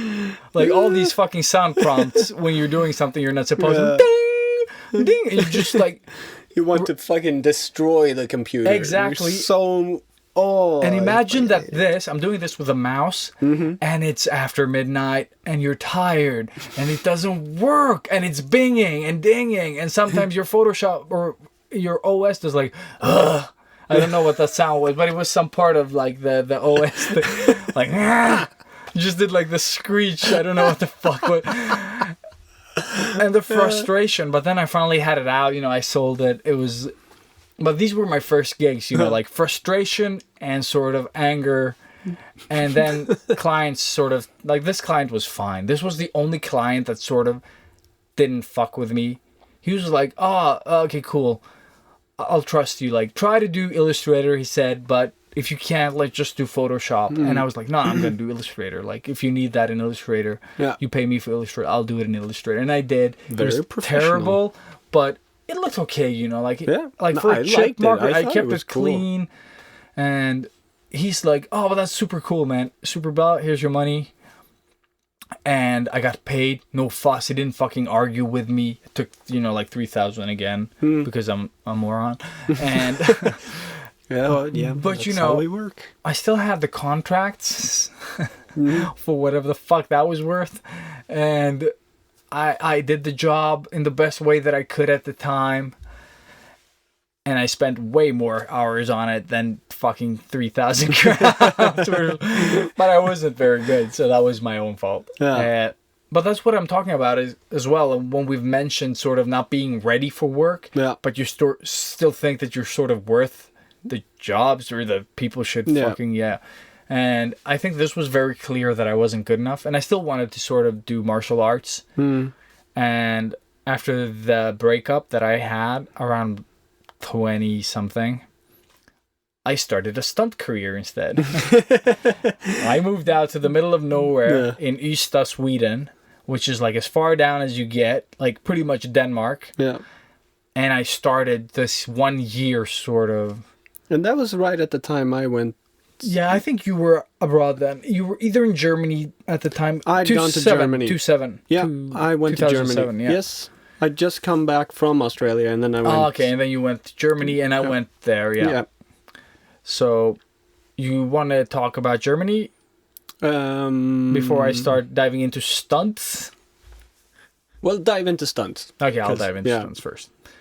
Because you haven't talked about Australia either. No, but I didn't. I mean, that part wasn't very artsy. Yeah, Australia was no. Thai. Yeah, Australia was no art. Yeah, that was just partying and surfing. That's And but it did sort of. That's where I discovered I could make money. I could make money breakdancing. Yeah. So I did like some. I wouldn't even call public it sort of private teaching things. Oh, I wouldn't. I don't know what you would call it, but yeah, I rented a space in a school in the university, and I was dancing, and some people came and they saw me dancing, and they were like, "Oh, like, can we learn?" And I took like I don't know what it was. Oh, okay, so you like sort of did like a couple little of bucks. tutoring, yeah. And like because they wanted to give me money because I was teaching them. Yeah, but you didn't want to. And it costed money to rent the space, so it was natural. Yeah. So pretty much you put the money there and then just kept doing it. And so that's sort of where I started the whole breakdancing teaching thing, and that was it. Yeah, partying, surfing, breakdancing. Yeah, I remember you posting a lot of pictures. Meeting great white sharks and spiders and kangaroos and big ass snakes and And throwing knives into cupboards. Oh yeah, that too. Really good times. Oh man. Yeah. I actually was very jealous of that because I didn't have this sort of opportunity and didn't take it when I had it to do something like that. Yeah, I left everything. I had a girlfriend. I had we didn't have any issues or problems. We didn't have anything. I had a job. I just felt like I need to do this. Fuck this, you know. Yeah, I was jealous at that you could have this sort of approach to do that because that's what I'm sort of preaching now. Don't fucking waste your life or like doing shit you don't want. Like if you want to become a stuntman, just fucking try it out. Yeah. If you want to move to Australia and sort of chill for a year, if you have the money, because it doesn't take a lot of money. No. If you want, like you can sort of get by. Like noodles are cheap. Yes, they are. And so is pyttipanna. Oh yeah. So there are ways of getting by with a little money as long as you... It's more important to sort of enjoy what you're doing than it is to sort of, have a lot of money. And I think what you can say about both of us is we've never had enough, like a lot of money. People are like, oh, well, you work with Candy Crush, you tons of money. That's the only thing people that don't know me ask me. Yeah. Like, oh, how much did you get? Like a lot of cash, bro? Working with Candy Crush. It's like Lego. everything goes into my pocket. Yeah. I didn't make Candy Crush. I just worked on it, while it wasn't big. Yeah. And then it became big. And I don't get that. No. I get, a monthly salary. So we've never been we've been pretty we've had money, but we've never had an abundance of money. Like, oh, now I'm not going to do anything. I'm just going to live with my money and do fun stuff. Like that's never been a thing. No. Like everything we've done, we sort of have to pay for. Like I've been proper poor at so have I. many times in my life. You know, I earned, like, living off enough- of nothing. Yeah, but I've lived like enough so I could pay my rent. Yeah. And then I sort of like food. I used to have like 300 crowns for a month Exactly, Yeah, me too. of food. And then I had sort of Nico come over. And that's he was- $30. Yeah, it's Yeah. like $30 to get by on a month, or like 50, or like 60. Yeah. But never like I paid my rent, and then I Exactly. sort of Yeah. I had friends over, and we were like, oh yeah, well, we can split this spaghetti, with ketchup, because that's all you had, Yeah. and you'd still sort of split it with your friends because that was more important. Yeah, yeah. And That's the sort of stuff that really teaches you the really valuable things in life. like remove your safety net. Yeah. I could always move into with my parents. I don't want to do that. Hell no. And Never again. exactly. So this eventually, my parents sort of loaned me some money, and my wife lent me the other half, because that's about the time I met her as well. Yeah. And that was I when I took came my back. when you came back. Oh yeah, shit. Australia. Yeah, we were out drinking with Robert, of course. Midsommarafton. But yeah, that's when I sort of decided to sort of pursue stunts, Yeah. because I did acrobatics and working out a lot, and then I thought I could do that because I didn't know what I wanted to do. Art was right there, but I Yeah. sort of didn't understand that that's what I should have been doing. But that was your Australia, I think. But it was. It Sort was of. a full year of just being hit by cars, falling off bikes, riding horses. That was the best, just sitting around and then getting like those emails from you with Yeah, the yeah. little clips. Yeah. Oh shit. Yeah. You Yeah. used Like to send me the stuff like, oh, we did this bike thing today. And just see him flying. Like, I was so jealous. it's like for any of you that know what a butterfly twist is, they set me on fire and we did that. Awesome. So check out butterfly kick or butterfly twist. Butterfly twist. Butterfly twist. Or B-twist. Yeah, B twist. And they set us on fire in these sort of like with burning gel and everything. And we just went fucking bananas, just it was so much fun. Like on fire, you did like martial arts tricks and stuff like that. Just flips, backflips and stuff. And you were like entirely on fire. Yeah. Super cool. I actually got into the stunt thing too. Yeah, you applied for the But then, I didn't. It was like super two expensive. weeks or something to get the money or whatever, It and was getting really a place tight, to stay, and everything. I have no idea how the fuck you made it, but No, you but did. I got help. Yeah. I talked to them and they were like, "Oh, we know these people." Yeah, But it was fucking insane. Yeah, I had the same sort of stress, but I was lucky to sort of get a bit of direction. and I escaped to Germany. So this year was pretty artless as well. What I learned was sort of Final Cut and some other editing software to sort of do that stuff. So all in all, it was still like a creative year, but in a whole different way. I jogged every morning like 40 minutes just to get to the school, or took the bike, took way less. Took like 5 minutes, took 20 minutes or Nice. 40 minutes because it was a big walk through the woods and in the middle of nowhere. But we did just stunts for a year and it was super cool. Like high falls and low falls, hit by cars, fighting, and then they took us out to productions they took us to that cowboy place, High Chaparral, to do some stunts there as well. But it was super cool all in all. And I did some commercials when I got back, and I think one was for Amnesty, one for Tetra Pak that makes like the milk cartons and stuff like that. I did like one of these like mafia sort of things at Grand Hotel. The movie that I was in, Skills, a Swedish parkour movie. Oh, yeah, we're both in movies. Yeah, Fuck, I forgot that I was in movies. yeah, and that was actually the only movie that I was in. But I did a couple of commercials for different sort of agents. We did the Shinning one, the 100%. Holy shit! Yeah, that Oh, thing. that one is gone from my memory. Yeah, totally That's how forgot about horrible that. it was. But I did like a couple of those every now and then I did my personal training that I had actually taken when I was 18. I became a personal trainer as well. Totally forgot about that. Really? Yeah. I didn't know that. Yeah. When I was 18, I paid like, what is it, like 1,800 crowns. Oh no, dollars to sort of do that. So I did that for half a year. Damn.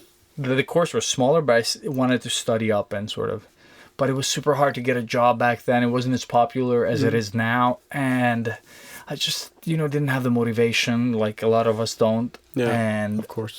I didn't know what I wanted to do, and I had this problem.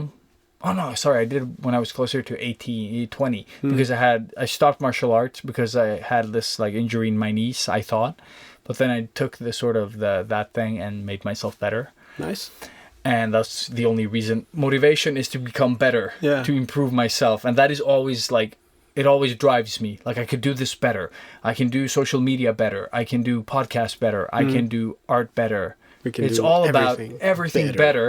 Yeah. But I have to sort of start from me for some of the things. But how does that feel? Because I mean, you just start looking worse and worse every time I see you. Actually, right now, this is chaos. I'm dealing with Zelda pretty much. I'm just fucking with you, man. You look great. Loving the beard. Like, Oh, yeah, the beard is the best when you're tired. Yeah. It just hides you.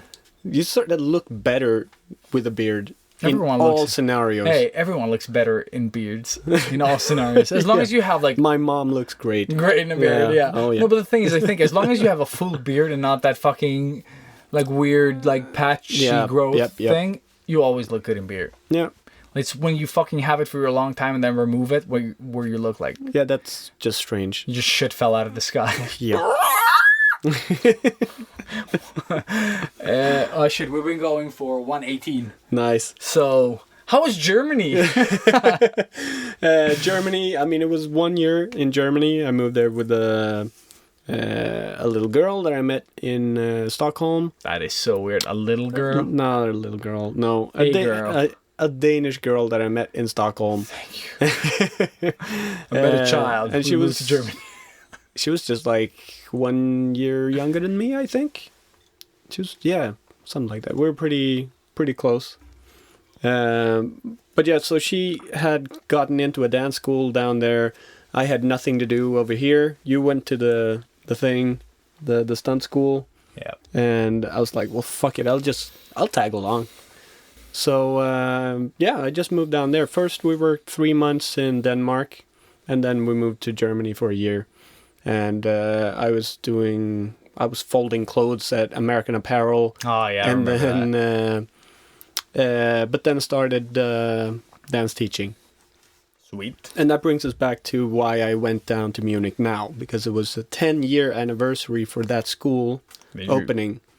And I was like the third teacher in to the whole school. Badass. So it was me, my friend Maria, and my other friend Karin, and another girl who couldn't make it, Maria. We were like the first sort of teachers at this school. So we got a really nice shout out and stuff now.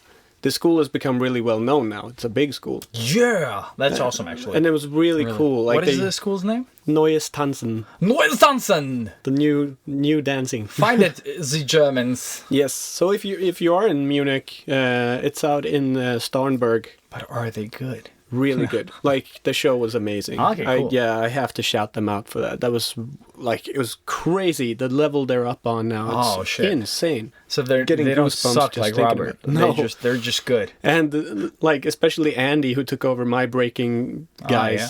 And I got to see the new b-boys. The new B-boys, yeah. Fuck, man. Holy shit. But it's what we talked about. They were introduced evolution to of it. things. Yeah. They were introduced to it earlier, and they just like but at the they're- right age, and they fucking just They're go doing bananas. stuff that I can't do. And Yeah. like, it's just ridiculous. We have to kill them all. Yeah, we have to. But yeah, so that was 1 year. And this is the time we started doing the challenges, over online. online. And it was very sort of, I don't even remember, like MSN? Yeah, I think so. Yeah, right? Holy, Like yeah. terrible. MSN. Yeah, I think it was about this time. Because Skype wasn't a thing. Skype was a thing maybe, but It wasn't something that we used. we didn't use it. No. Yeah, it came later. And this was 07, I think. Yeah, 07, like So- before I went to start school. Yeah. So it's about 2000. No. No? It's got to be the year after. Yes, it's the Shit, year I don't after. know, because I don't fuck Yeah, it. all of this When I came wow, back from stunt it's too school, it was much. 2008.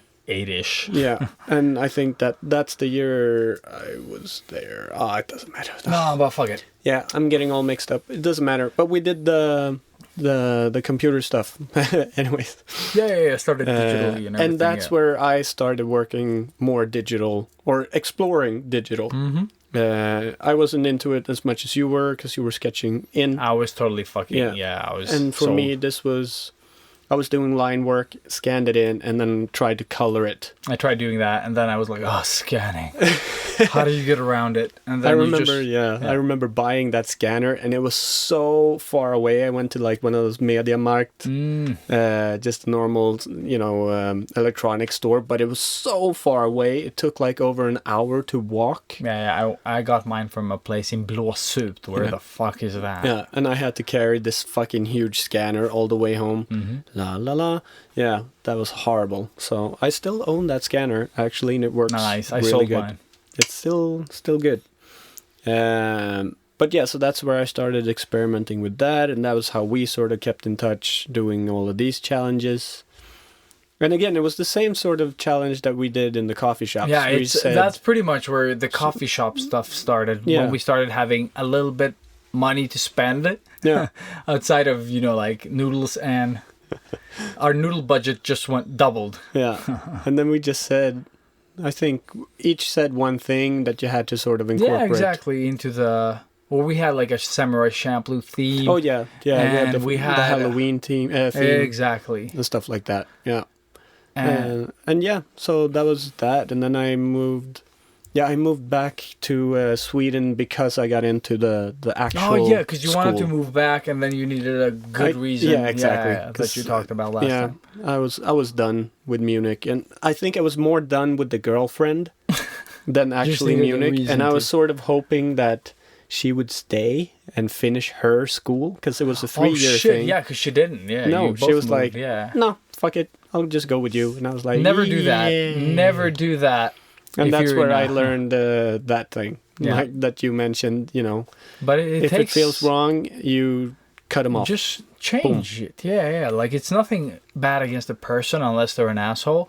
But usually it's just like when you sort of grow apart, accept it. Like, Yeah. you don't have to accept it like on that second. No. But try to befriend that thought, because you probably tried before, both of you, in your ways to sort of make it work. And you're at that point that you sort of just like hanging around each other out of habit. Yeah. It's just sad. Like, you had a good thing, break it off in as good way as possible, Yeah. So there is no good way to break up. No. Like, but there are way but it's- better ways. It's always good though. It's always good for it's gonna both of you, yeah. feel horrible, but it's in the end. It's if somebody is miserable, don't be an idiot and be like, you fucking asshole. Blah, blah, blah, blah. Yeah. I don't know why I automatically went to the girl. It's because the girls get mean and mad at me because I broke up with them. But yeah, I mean, and seriously, looking at them now, where they've gone and what they've done after breaking up, they've achieved what they wanted to do. Yeah. Like, seriously. So it helps, No, it really does help. if you guys are listening. I'm not going to shout you out, but yeah, I am sorry that I hurt your feelings back then, but you're welcome. What can I say except you're welcome? Exactly. But yeah, so then moved back, started studying, and at this point, what were you doing? I was doing freelance You were doing the art. Like, I did like a 3 split. I did the personal training. No, shit. Okay, I'm gonna take the highlights and not the lowlights. lowlights. Lowlights, no, but I did the freelance stunt thing. I did the personal training that was like in house at the Swedish gym Sats, Hötorget. And you'll see me Nice. there every day, Monday to Friday. That's not a joke. That's not a joke, yeah. Never laugh. And then I did one more thing. Stunt, gym, and art. Yeah. So I did that. What But- sort of art stuff did you do? But it was just... Was it more logo type stuff? Yeah. Like, Yeah. people at the gym that did other stuff, they were like, oh, can you do... I needed a new Wacom, because mine was starting to sort of glitch and do weird stuff. and the cord got a bit fucking That's worn. one thing in Germany actually that I can take with me because I Yeah. bought my first Wacom. I remember you. Yeah, I remember yeah. you asking me like, "Is the old Intuos still good? Like Yeah. the 3 because Yeah. it was way cheaper." Yeah, yeah, yeah. And I was like, "Yeah, it's it really good. It's one of like the best it took ones." me ages to save up for that one. Yeah. It cost, I think, 3,000. Yeah. At that and it time? was at the time, yeah. And So then it the was other one really cost. expensive. Oh, sorry. And the other one cost like 4,000 something. And we made nothing over there. Like I didn't have any money. Yeah, you were just Plus, I sort was of living. partying every day. Hey! Yeah, I remember day. you were at the parks all the time, Yeah. sort of like drinking and dancing. Because that was the cool thing Which about sounds like that. you're- I'm sorry for derailing, but yeah, I just wanted to say because I went there with my girlfriend at the time. She was going to the dance school. Obviously, I wasn't the only boyfriend who just tagged along. So we were like this group of a Swedish dudes, guys yeah. that just stuck together, and we had so much fun for the whole year, just drinking and partying every day. Yeah, sorry. So No worries. you were Yeah. doing the PT, personal training, personal training, stunts, stunts and and art. Yeah, like freelance Nice. illustration. And I was doing like I needed a new Wacom, and this guy at work's like, I can't pay. I don't have that much cash, sort of, to pay you up front. But can we sort of like I can buy you something like a thing? Because he heard me talking about I needed a Wacom and he needed a logo. And the best thing was I had my iPad at the time, my iPad 2, and I made him a logo like where we sat. And he was like, "Oh, cool. I'll just walk by, like Webhallen, and I'll buy you the Wacom." So he was with you when you drew? Yeah. I was like, "Do you want this, this, and this?" And then I just made him a logo like right there in vector on my iPad. Fantastic. And he was like, "I want the A and the G, and then I want him to sort of be connected by a circle, and I like the color blue." I was like, "Yeah, bro, I got you." I just did that. And the logo turned out like pretty okay for being an iPad thing. And he was like, "I don't want you to change anything." Nice. He's like, "Tomorrow I'll bring the tablet." What the fuck do you think he did? The next day he comes in with a brand new, like he sent me a text like, give me the name. Like, I don't care what it costs. Just give me sort of what you want. He just That's went there. awesome. He bought That's so me cool. the wireless Wacom Intuos 4 when it came out. That shit was expensive. Yeah, I don't remember what it cost, but 4,500 at least. Yeah, you know, something. like, and then he took it on his company, and it wasn't like I spent half an hour beside him on a couch drawing it. I was like, it's fine. And it was also like a friend, so I was cool with that. I would never do that with other people, but at the time, you know, it saved me from buying it. And I was like, that is cool for me. Yeah. And as long as it's sort of, I would not recommend people doing that because it's way too cheap to sort of work. Yep. But, you know, everyone's dumb at some point. Yeah, this is how you learn. you Yeah, know? and like we didn't know any of this. Like we it's- had no one to talk to. It's called the hard way for a reason. you Yeah. know? And like more of that stuff, like, you know, clients that didn't sort of want to pay or didn't want to pay that much. And like, yeah, I have this other artist that I have that is on the line, you know, trying to get your price down. And I've been pretty good at sort of holding my price, although I've done a lot of mistakes. I've still like, even though I got my price, now that I think back, it was still a very low price. Yeah, same here. And I had to fight for that. Like, it was garbage. Like, when I see it now, I was like, they didn't cover my expenses. No. I spent way more time on that Yeah. than, you know, I got paid for. Yeah, And because you if you would have didn't- gotten an hourly rate, Yeah, that would have been garbage. Yeah, I would have gotten, like, yeah, like a DeviantArt salary, $5. yeah, And I think, and remember, this didn't just work out. I've had, I think on my resume, if we're going to just say all the jobs I've done from the time I was 15 to now, I've done like 20 plus jobs, you know.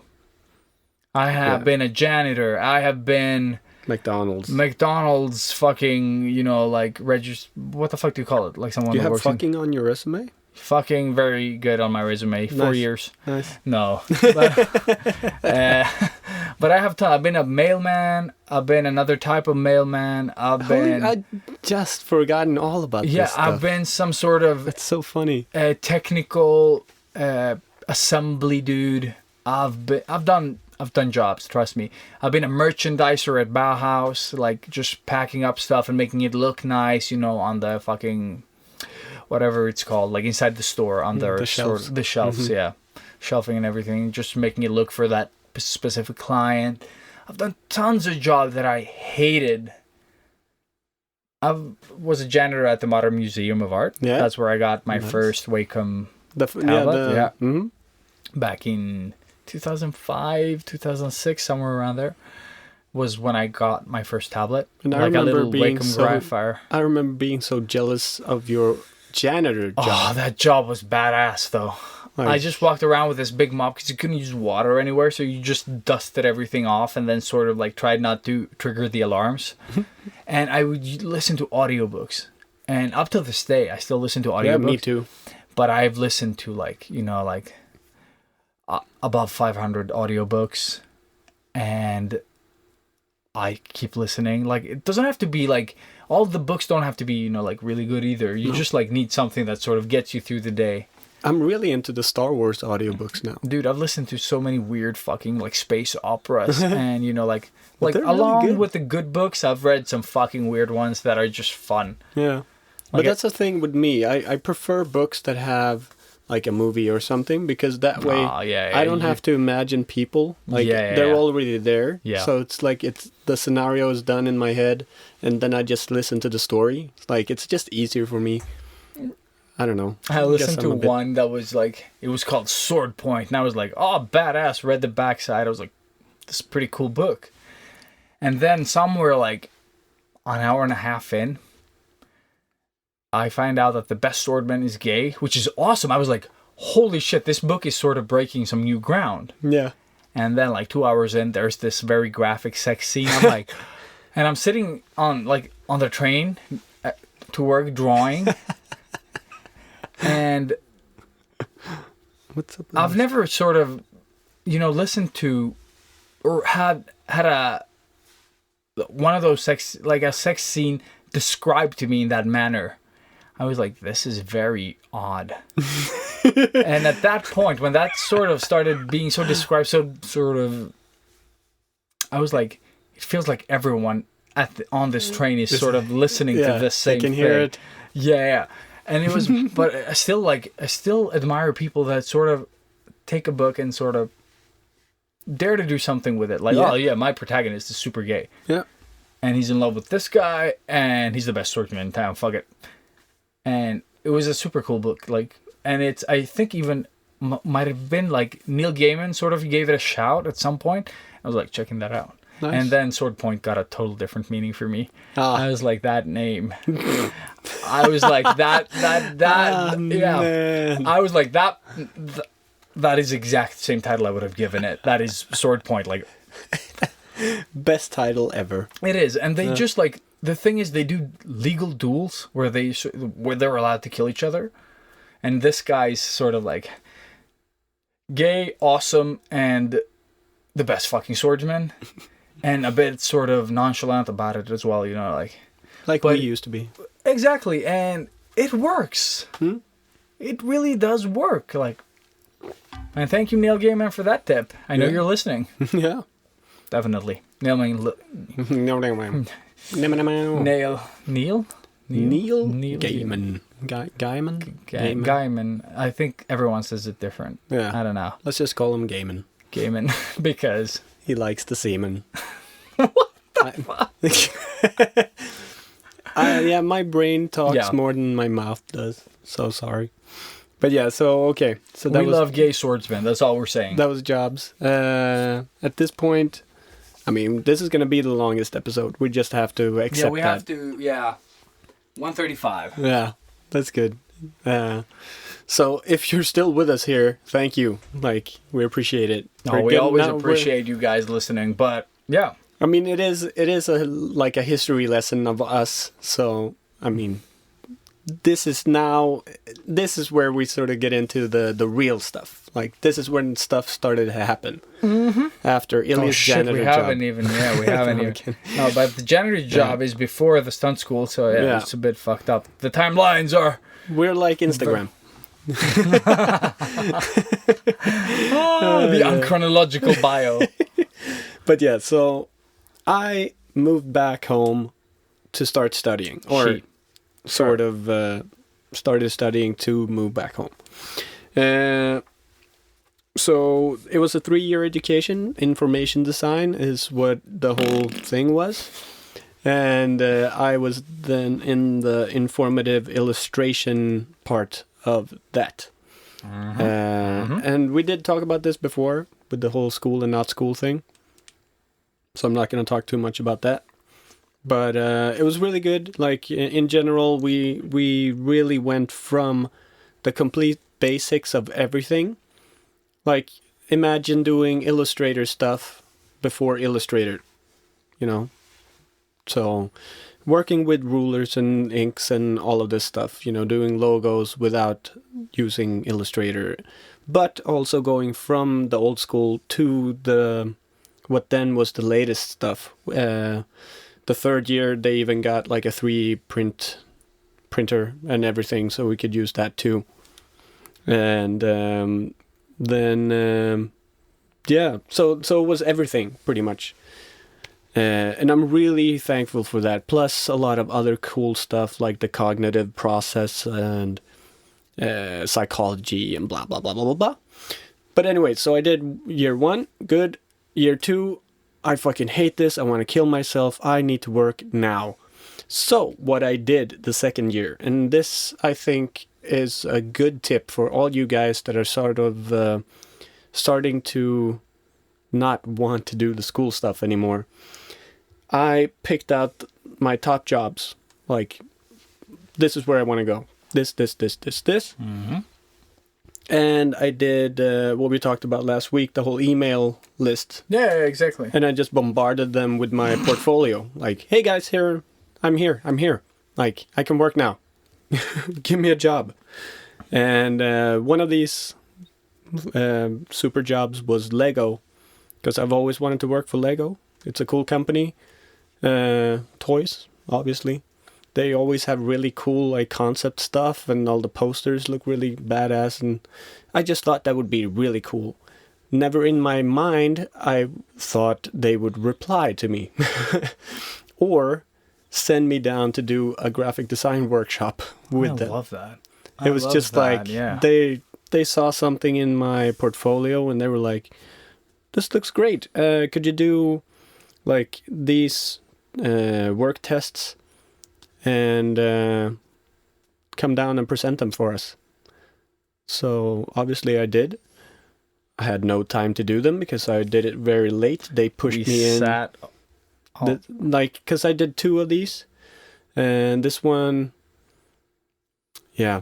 It was. Yeah. That's right. We were at the coffee shop trying to figure out. Yeah. You were supposed to do these characters that they sort of gave you. Like trying to figure out new toys, pretty much. You know, a new different type of superhero Lego, whatever. Oh man, it was, and just the whole fact of going to Lego to do this, like. Yeah. Oh, the pressure was crazy. I remember you just sitting there like, man, this is not good enough, blah, blah, blah. It's just... And that is a testament to, okay, I'm not finished with my education. I don't know shit. Like, how the fuck am I supposed to do this? Yeah. But anyways, I did it. Sent it in, went down, and didn't get the job. I did not get the job. But I met a lot of cool guys, and I still had contact with the people that organized the workshop and all of this. So when I was actually finished, because they told me, just let us know when you're done in school. And I did. And like within maybe 3 months after I didn't graduate school, I just, skipped out on the whole exam thing. Because, it was a big, long process. That's a whole different type of story. But I was going to do my big exam, and the partner I was working with failed to work with me. So after half of the period, I didn't have anything. So I just decided, fuck it, I'll do it later, which I never did and never will. And so I started working in the lumberyard again, because that's what I always did. I'd been there for 10 years. Shit, yeah, that was... Yeah, because I was one of those guys that I found a job and I just stuck with it, Oh, but it's easier than starting over if you've got that time either. Like, you knew the job. Exactly, I didn't have to think. You didn't mind it. Yeah, you just went there with your music. They let me choose my own times and everything. Like, it was like an extra little family, you know. Yeah. I knew all the guys, and they Yeah, were really again, you cool. invited me to sort of help you count, Yeah, exactly. like the inventory. That's right. Oh, that I was forgot fun. that That was one really too. fun. Yeah, it was Yeah. all of us. Oh man, that's right. But yeah, anyways, so when I finished, I worked in a lumberyard maybe 2-3 months tops, and then I was recruited. Like, actually, somebody just called me up, and it was a person that had gone to the same school, seen my stuff, and just like, I really love your artwork. You need to come and work for us. And that was True Stories.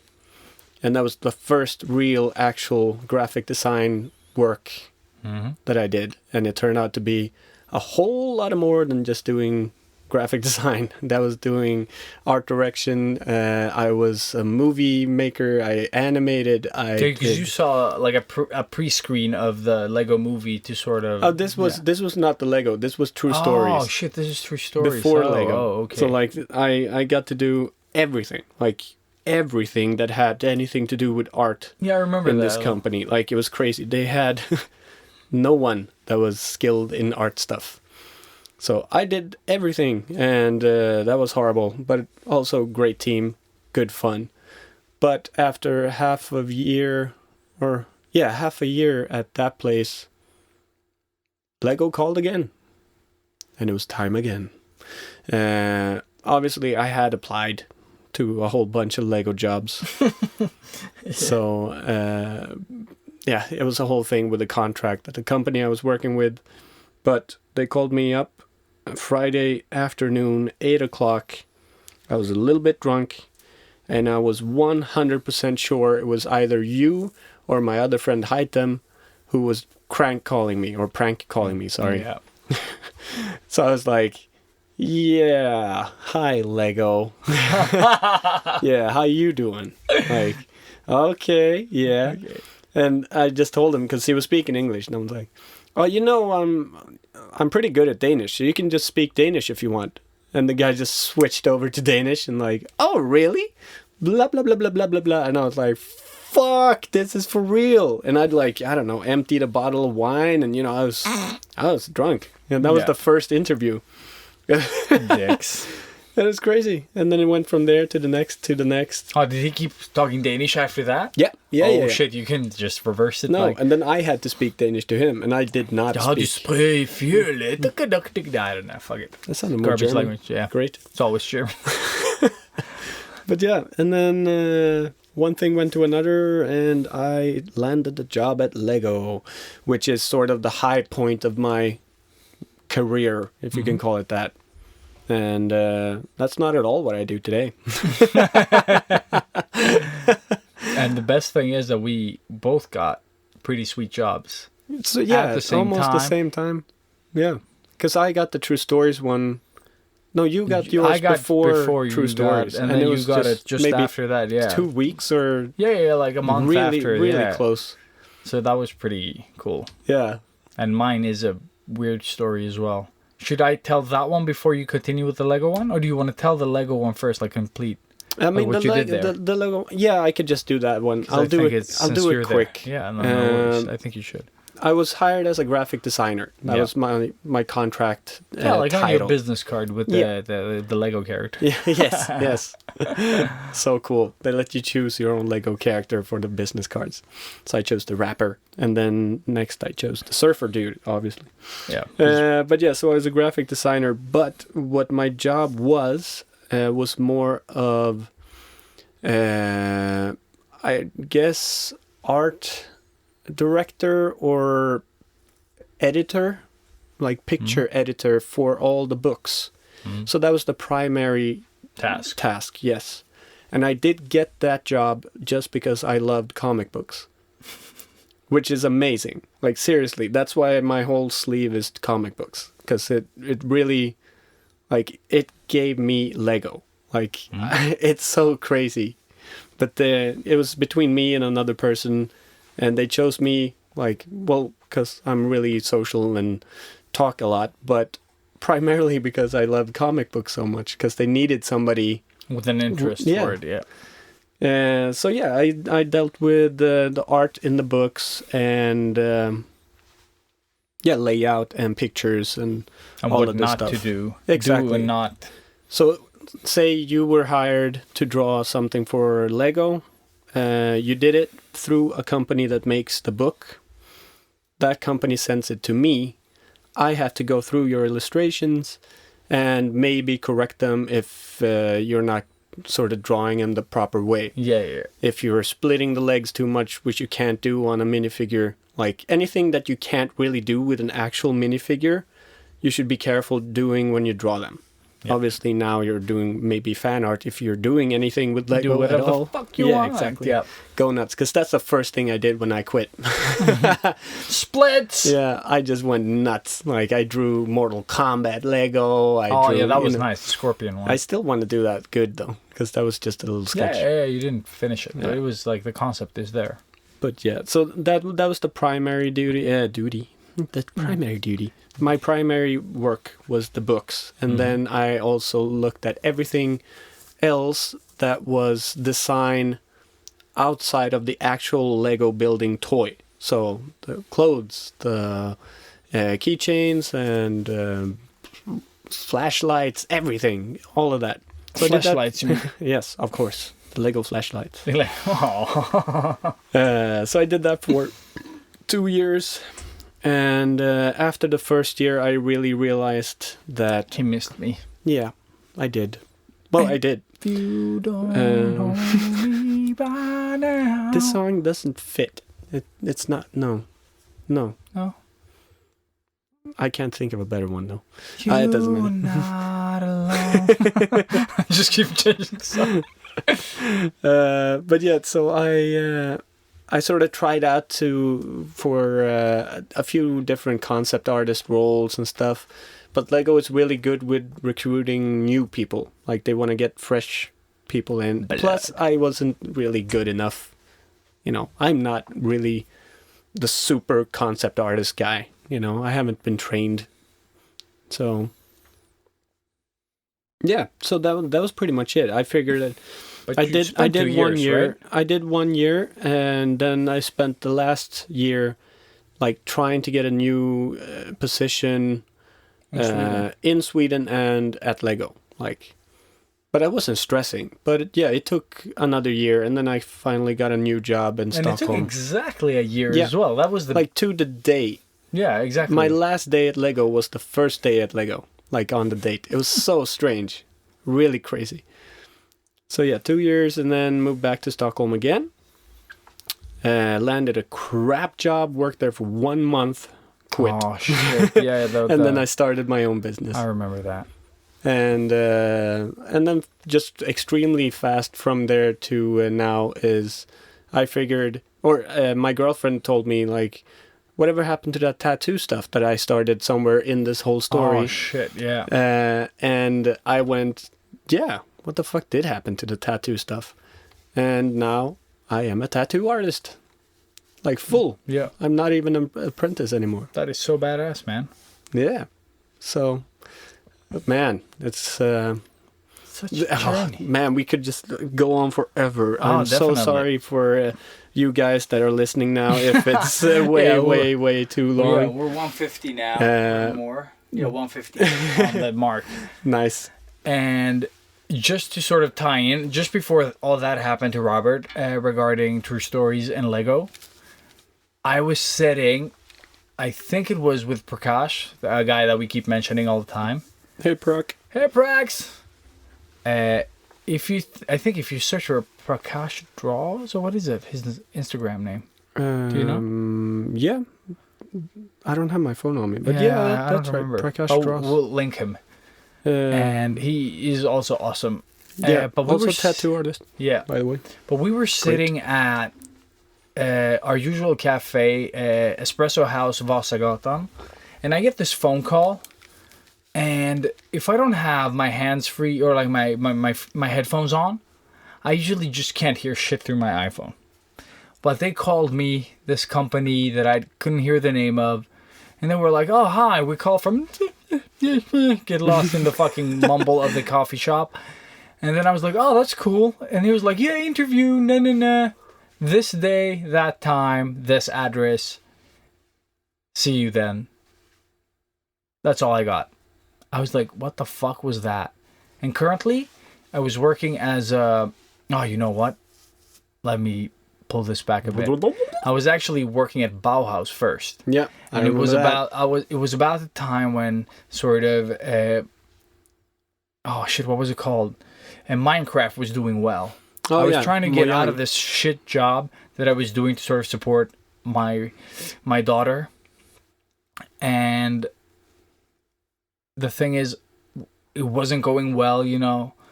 But you applied for Mojang then? Yeah, exactly. And I did a terrible job at that. But the thing is, it was Minecraft was doing really good, and one of the guys there had found my blog, my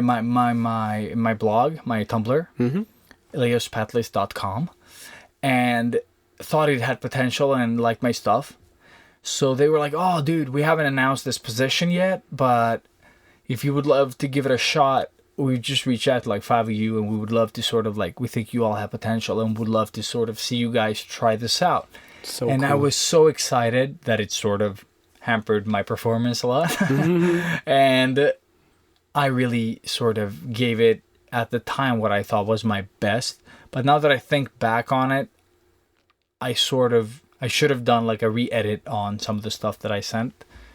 But it taught me Flash, if anything. And I really tried. Like, I didn't know Flash at all. They were like, any sort of software you can sort of animate in Flash or Photoshop, blah, blah, blah. And I didn't like Photoshop, so I just tried Flash. It was sort of Illustrator, but not. So I sort of learned to animate through... I kind of like Flash. I thought it was okay.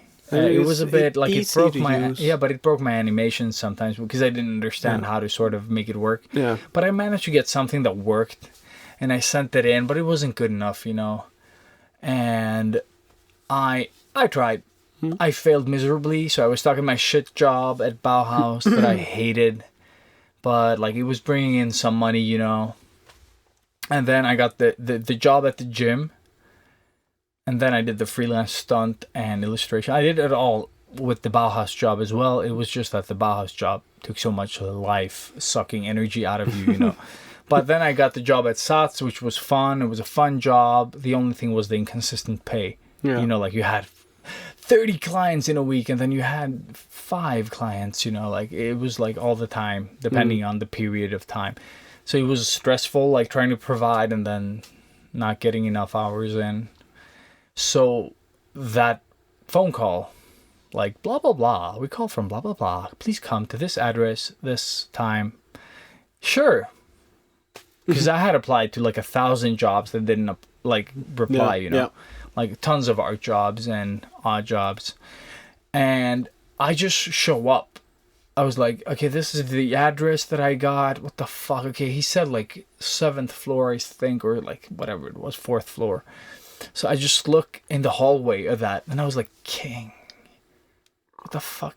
That sounds familiar. So I just go upstairs, and then I'm like, King, what the fuck? Okay, now I understand. This was like 4 months ago that I applied.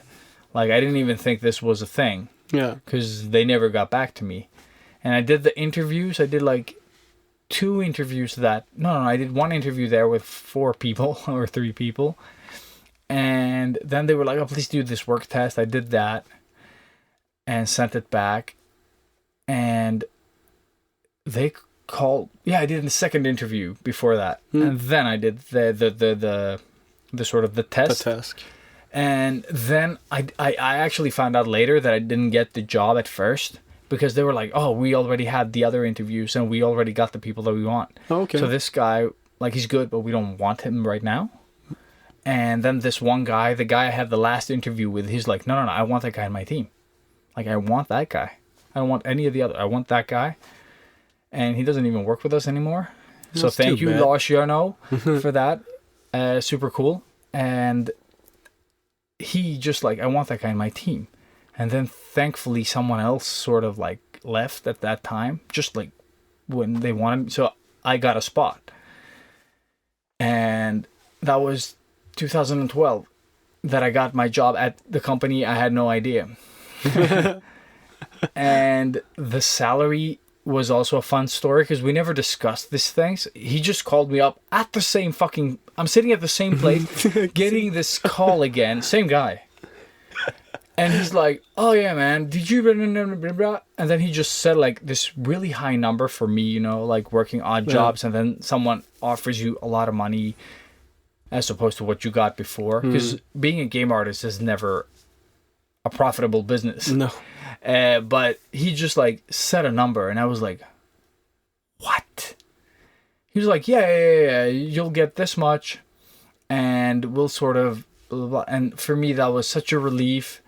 And it was so sort of, because I never had that talk with anyone, you know, like usually you're just like, oh, well, this is sort of where I want, this is what I sort of want if I'm going to work here. And then you sort of negotiate and all that. And then you're never really super happy with it. And I already right? set mine and it was way lower than what they, and I was like, yeah, I'm going to fight for that. And then they just gave me this, like, I'm like, oh, I can sort of provide for my family without a problem with that. And here I am, and I'm super happy still. 5 years later. 5 years later. And I think the best thing about working at King for me, at least when I came from so many different backgrounds, this wasn't my first rodeo, you know, like I hadn't worked with games before, but it was still sort of, I had so many shitty jobs and some shitty jobs, but still with fun stuff in them, you know, like a lot of variation in my kind of work.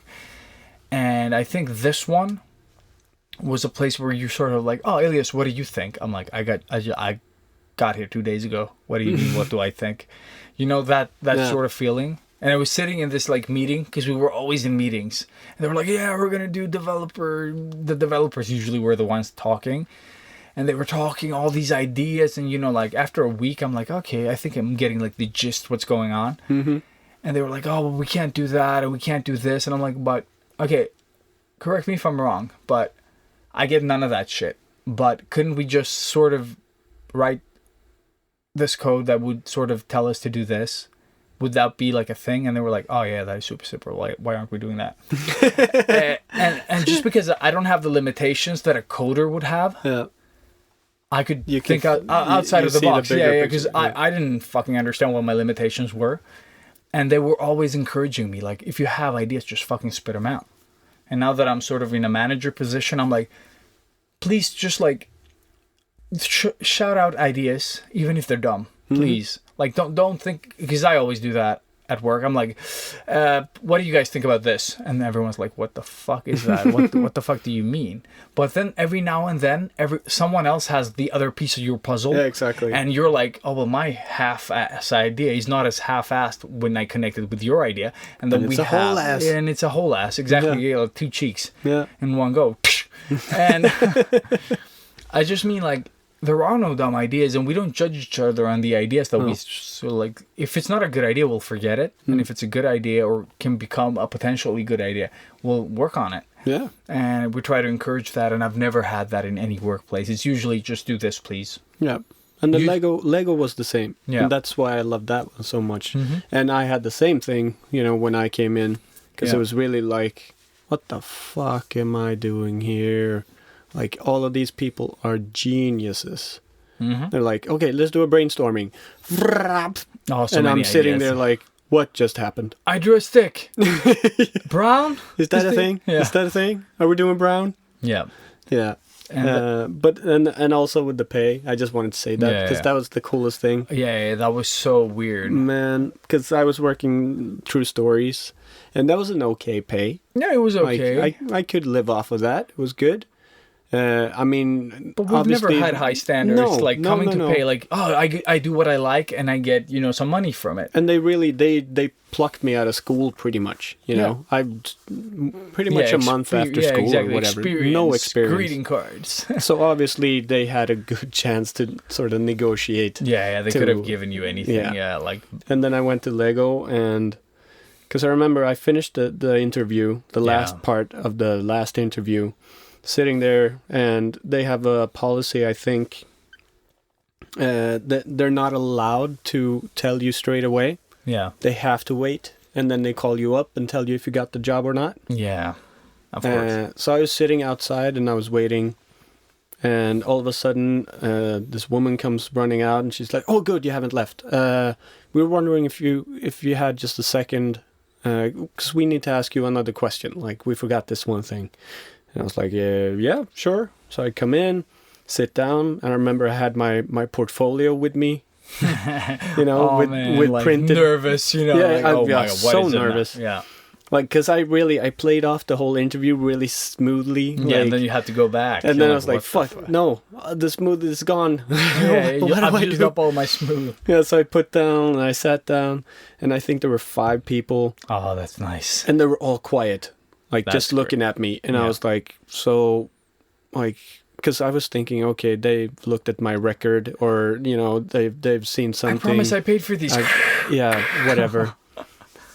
And then the woman just takes a Post-it and starts writing on it, and then like clicks it on my portfolio, and it's my salary, and it was twice what I was making at True Stories. Yeah, exactly. And she just said, "Is that an okay salary for you?" And I was like, "Do I get the job?" Just like, "Is that an okay salary?" I was like, "Yes." She's like, "Then yes."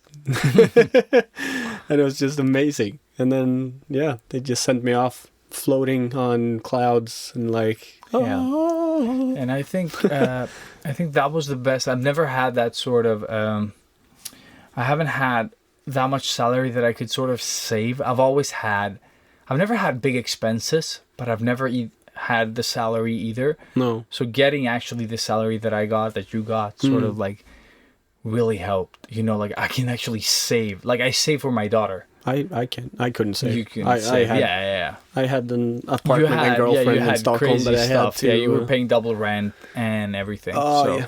that So is that was- insanity. Yeah. But this was the first time in my life I could start saving, Yeah. which was like, I was 27. You know what I mean? Yeah. But like, I save for my daughter like every month. Good. Like I save like 1,000 crowns for her and 1,000 for my son. Like they both, like every month. They just like, I just put them there. Because I really want them to have I'm never going to tell them this unless No. they listen to the podcast, episode 10, kids. But she's 6 and I've been saving for 6 years, and he's 3 and I've been saving. So you can just do the math for them. Nice. This is money I will never touch. Like I don't even care if my fucking house burns down. That money is not like, it's not for anyone to touch. It's theirs. And the best thing is they won't even know about it. Like I'm Nice. saving this money. So when they're 18, I'm not going to tell them I have money. I'm just going to sort of like, oh, you need a computer. Yeah, we'll make that work. Mm-hmm. I'll take it from there. You need a driver's license. Yeah, not a problem. Ka-ching. I will just, but I will never tell them that, oh, you have 400,000 crowns that you can, Yeah. which is, like 50,000 crowns or something like that. Like, I don't know. Yeah. But whatever comes up, like they will always have that sort of money that they don't know they have, Fantastic. so that I can sort of do all the things. Like if they need to buy an apartment, they'll have that. If they need to sort of get a driver's license, they'll have that. Great tip. Because it is so dumb. I know so many people that earn more than I do, and they don't save for their kids. They were like, oh yeah, I haven't gotten into that. How is that not important? Like out of all the things, you bought the Xbox, the Nintendo Switch, the PlayStation 4, but you haven't saved like $1 for your kids. Totally not respecting that. No. And like I said, I guess it comes from, I don't know what background they come from. I'm not going to judge them on that. But me coming from a background where money has always been sort of an issue. Like I've never been poor. No. But I've always sort of like, okay, I need to save this much. I Exactly. need to We buy, haven't like, I want that. Oh no, I couldn't buy shit. Like the Xbox that I got was because I knew someone's uncle that worked at Xbox or Microsoft Sweden that could get me an Xbox for 500 crowns. And that was the only console that I ever bought with my own money. Really? That I could afford myself. Yeah. And then I bought the PlayStation 2, I guess I bought as well. But it was also one of those like cheaper ones. The PlayStation 3 was the first console I could ever buy myself. Yeah, exactly. And these ones, like my PlayStation was a second hand. My Xbox was not, but it was still like sort of a... It was probably one of those stolen ones, that's an uncle that works at Microsoft. That's what I call him. Yeah. But I think I've always just, like, if someone said, oh, you can buy my Xbox for 2,500 crowns, that would never happen. No. Like, not in that, like I had 200 crowns, like you said, or 600 or 500, maybe 1,000 crowns sometimes, then I could eat a bit more. Yeah, it wasn't a long period where it was No, 300 for me, but that was the lowest but it that was I the remember. lowest for me as well. Like, I think that was like, Or the just lowest making it was work. actually when having to loan. Yeah, from my parents, actually. Yeah. And that's, But that was like, oh, I'm telling you, I really had to sort of go the long way around for that one. I Yeah, would me never too. borrow money for something that I could have done better to sort of provide Yeah. for myself. No, Like, it took so much to ask. yeah. Like And then I just starved- asked for very little. Yeah, me too. And usually I asked when I sort of like, I couldn't pay a bill, a specific bill, because I sort of miscalculated or sort of like didn't take the money out. So I could sort of like, with the like having your card Yeah. and paying with card, you sort of lose track. So I Yeah. just did a purchase too much, and then I didn't have the money to sort of cover one thing. But yeah, money has always been an issue, Yeah. and now it's less of an issue where I can sort of save for my kids. Yeah. And that's why I don't buy expensive machinery. Like the Nintendo Switch that I bought is the first sort of, I haven't bought a computer. My computer broke down in 2012. Yeah, and you still I didn't even haven't get bought it. No, Yeah, I know. I held off to buy a MacBook, but then I was like, oh, well, we're trying to save for this, or I need to put away money for that. And I just didn't. Yeah. And then, luckily, though, my art sort of kicked off a bit, and like more, And you the landed private the- stuff. And then Microsoft sort of like, yeah, you want to try this out? And then work was like, here's a companion, try it out. And I didn't sort of have to. So I really have King to thank for a lot of my stuff, and for actually valuing my input. Not just like hiring people and telling them what to do, because that is the worst sort of managing. Yeah. Like, I know I don't work, like if I would lose my job at King at any time, like let's say something bad happens to the company, whatever, I would start my own shit, because I'm very bad with people telling me what to do, except giving me a brief and sort of like fucking figure it out yourself. Yeah. But I'm terrible with people sort of pointing and telling me do this. And that's exactly what happened to me, pretty much. Yeah. Because I went from Lego to the other company. Yeah, and it was It was sort of like yeah. a crap storm. It was so bad. And I just couldn't take it. And he promised stuff that I was going to do that I never got to do. And like, I was supposed to work primarily with logos and whatnot. And in my world, a logo takes time to do. Well, not for you, because you did the 30-minute one, but Yeah, but that was the only one that went yeah. that fast. If you go to a company, a big professional company, obviously you're gonna take a couple of days to make a good logo, right? Yeah, definitely. And it's a whole back and forth. Here, he was like, "Well, I do mine in 4 minutes. Yeah, there's Why, no why pride did this in take 2 days?" Yeah. This is like, no well, pride at all. I was sketching out the idea for the whole concept that they wanted, which was ridiculous and took forever. And then feedback back and forth, and then this and this and this. And he's Yeah, like, and changes. yeah, no, I go into Shutterstock and I buy a template, and then I write their name in it, and it's done. Oh my, yeah, that is terrible. I'm like, so you lose money. Like, you actually spend money to give them, and he charged like 3,000 for a logo. So I was like, I'm out. Fuck this. Yeah, Fuck I remember this. you were really upset. Yeah, that was so I still bad. remember the name of that company. Oh, yeah. Yeah, let's not shout them out. I No, don't want people hell to look no. them up. Yeah. Hell no. Fuck that. Yeah. Fuck you. We need to. We haven't said we fuck need you it. in Yeah, like we a haven't half an done hour. any. God damn it! Oh no, I think I'm actually Illustrator. Yeah. Yeah. Fuck that fucking fuck. Beep beep beep beep beep. But yeah. Yeah. And then miraculously well, I started my own, and then I did some work for Lego, freelance yeah, you work, did. Yeah, exactly. which was great. A lot of back and forth. I mean, that's where I realized what a fucking ass I must have been, because now I was dealing with the new me. So that circle shit! got Yeah, completed. he was reviewing your stuff Yeah, now. and because he was new into the job, he just went ape shit, Yeah, on correcting every little fucking detail. little thing, yeah. And I was like, dude, I used to do your job, so I know exactly how the figure is and how to tweak it. So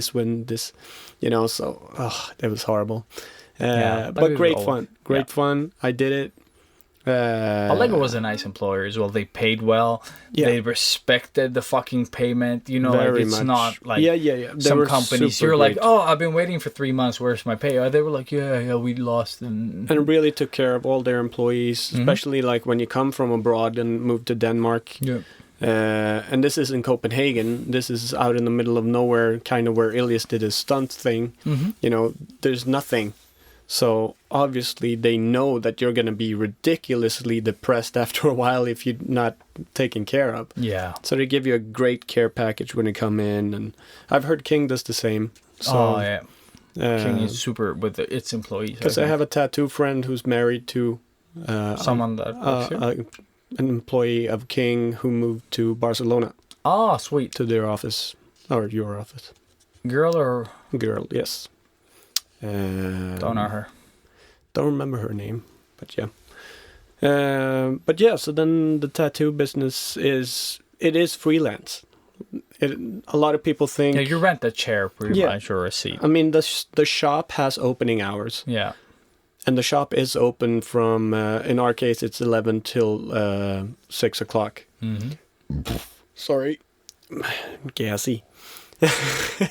So the shop is open from 11 to 6 o'clock in the afternoon, but it's up to me if I want to work at all. Like, Yeah.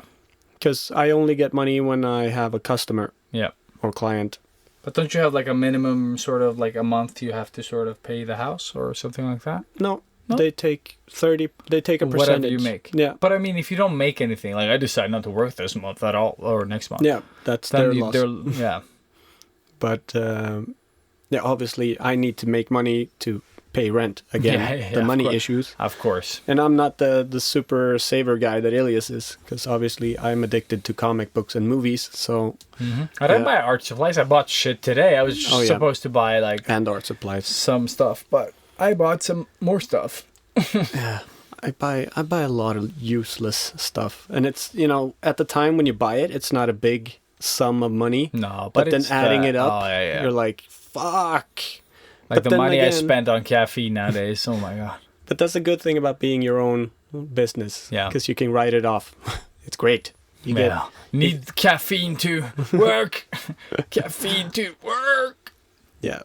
Yeah, but I think, like, in conclusion, to sort of round off my story, all roads led to the tattoo oh, no. to the tattoo business. Oh, well, that's fine too, I guess. It's the coolest and most fun I've ever had working. I can't call it work. Like, No, it's but still that's- too much fun. Even Lego had nothing. So I'm just like mad at myself for not realizing this Sooner, earlier. Yeah. Because, like, if you look at my stuff, the stuff that I used to draw, it was really just suited More for tattoos. Yeah. Actually. And I've always been interested in tattoos, and I've been getting Yeah. tattoos ever since I was 18 and old enough. So, you know, just fucking stupid. But that's what I talked about as well. Like, just realizing that art is like, I didn't realize art was my path until I was like above 25. That's like, oh, I Exactly. should actually just do the shit that it sort of is worth it. yeah, Took, you know, a couple of years. yeah. But here we are. And here we are. And I have been one of those fucking unmotivated fucking assholes, you know, that I complain about. Yeah, I used to be that. That's why I hate it. Because Exactly. I know what fucking, like, I really appreciate people that find their way faster. Mm-hmm. It's not wrong to find your way later. But, oh man, once you realize it, Yeah, you you're just just like, feel- what the fuck was I Yeah, doing? You exactly. waste so much time. so much time. So much Like, time, yeah. But I think it's fine. We've led pretty interesting lives, Yeah, though. But, yeah. but yeah, it could have been faster. Like the sort of the comforts. But I guess with the comforts, we wouldn't have. If we had it earlier, maybe we would have been sort of like everyone else. I wouldn't have been me. Yeah, same Like- here. Like I think that sort of economical.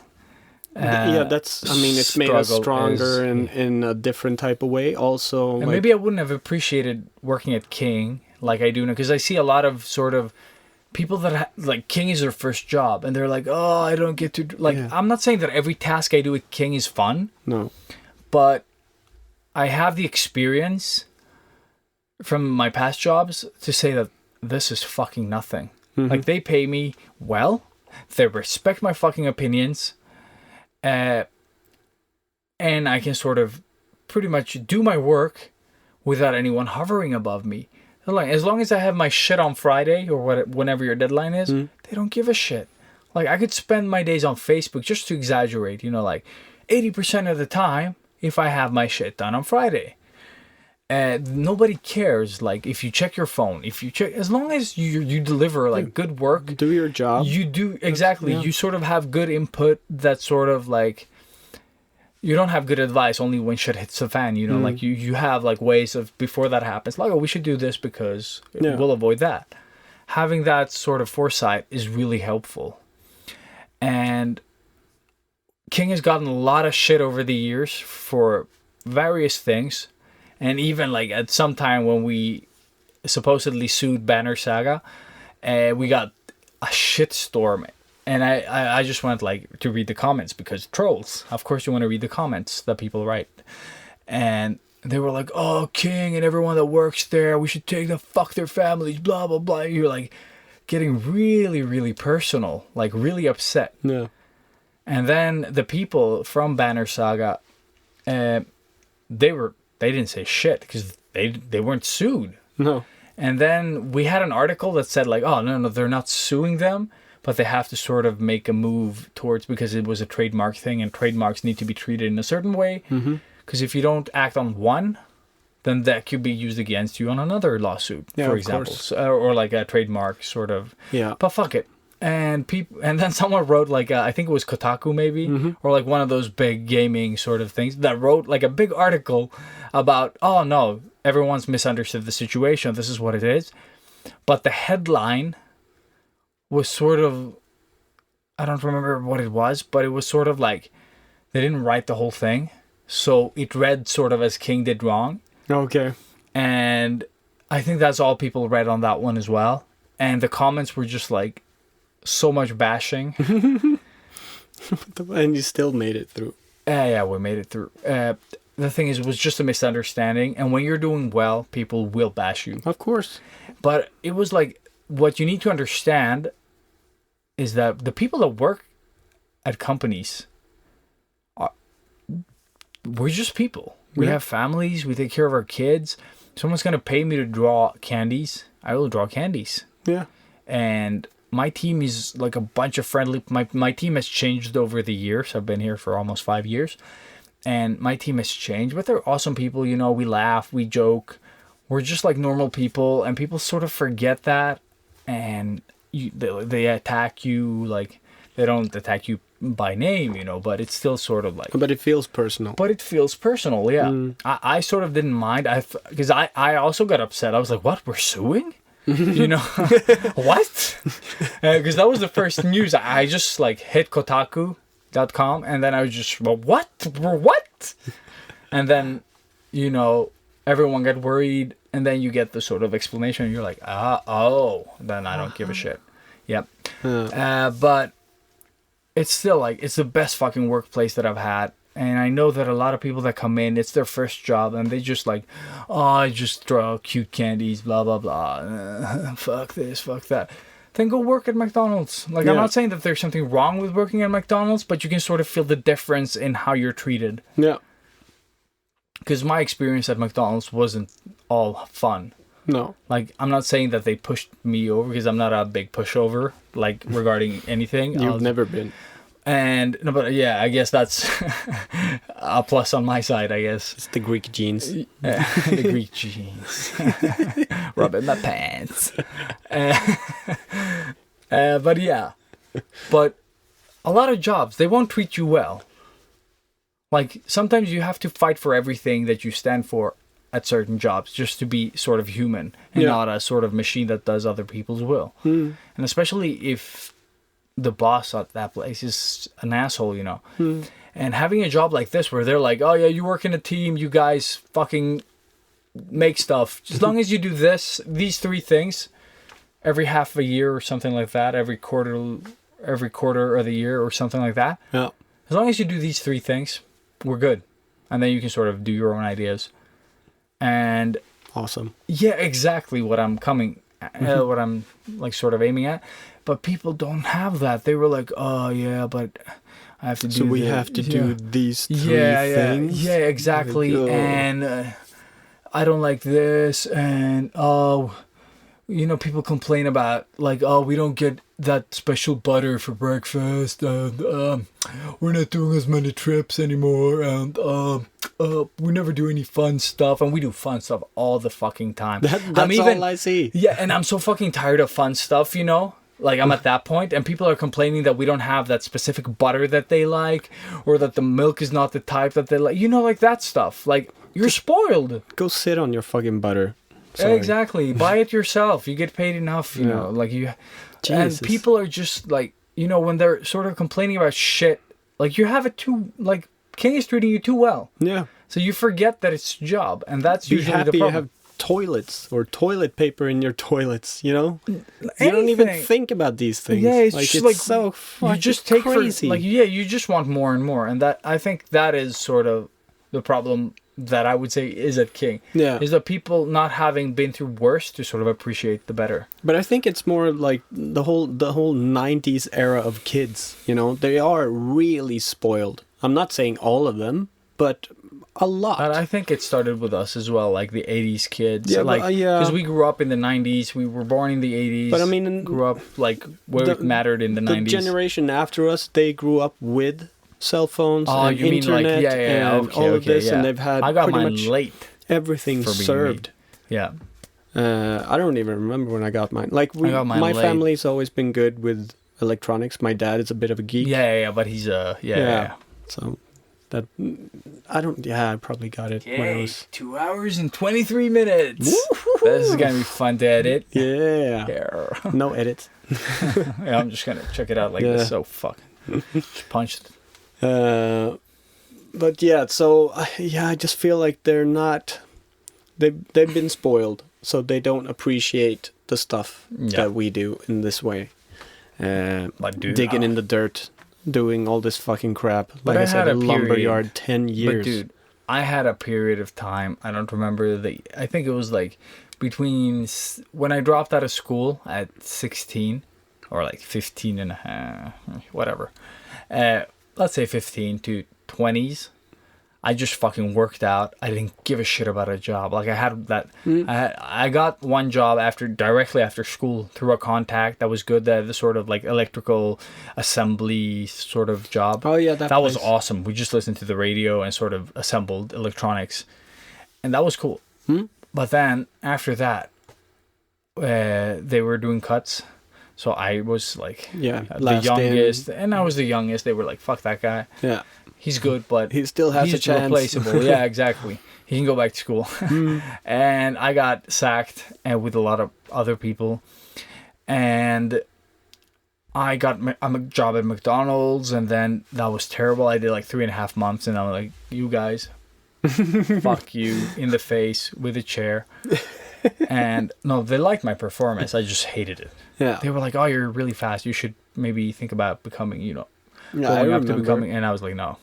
But the best part about being, going to visit you was getting food. Yeah, I actually got cut for that once, and she gave me like a real thing, like a real blah blah blah, like shot, like she yelled me out.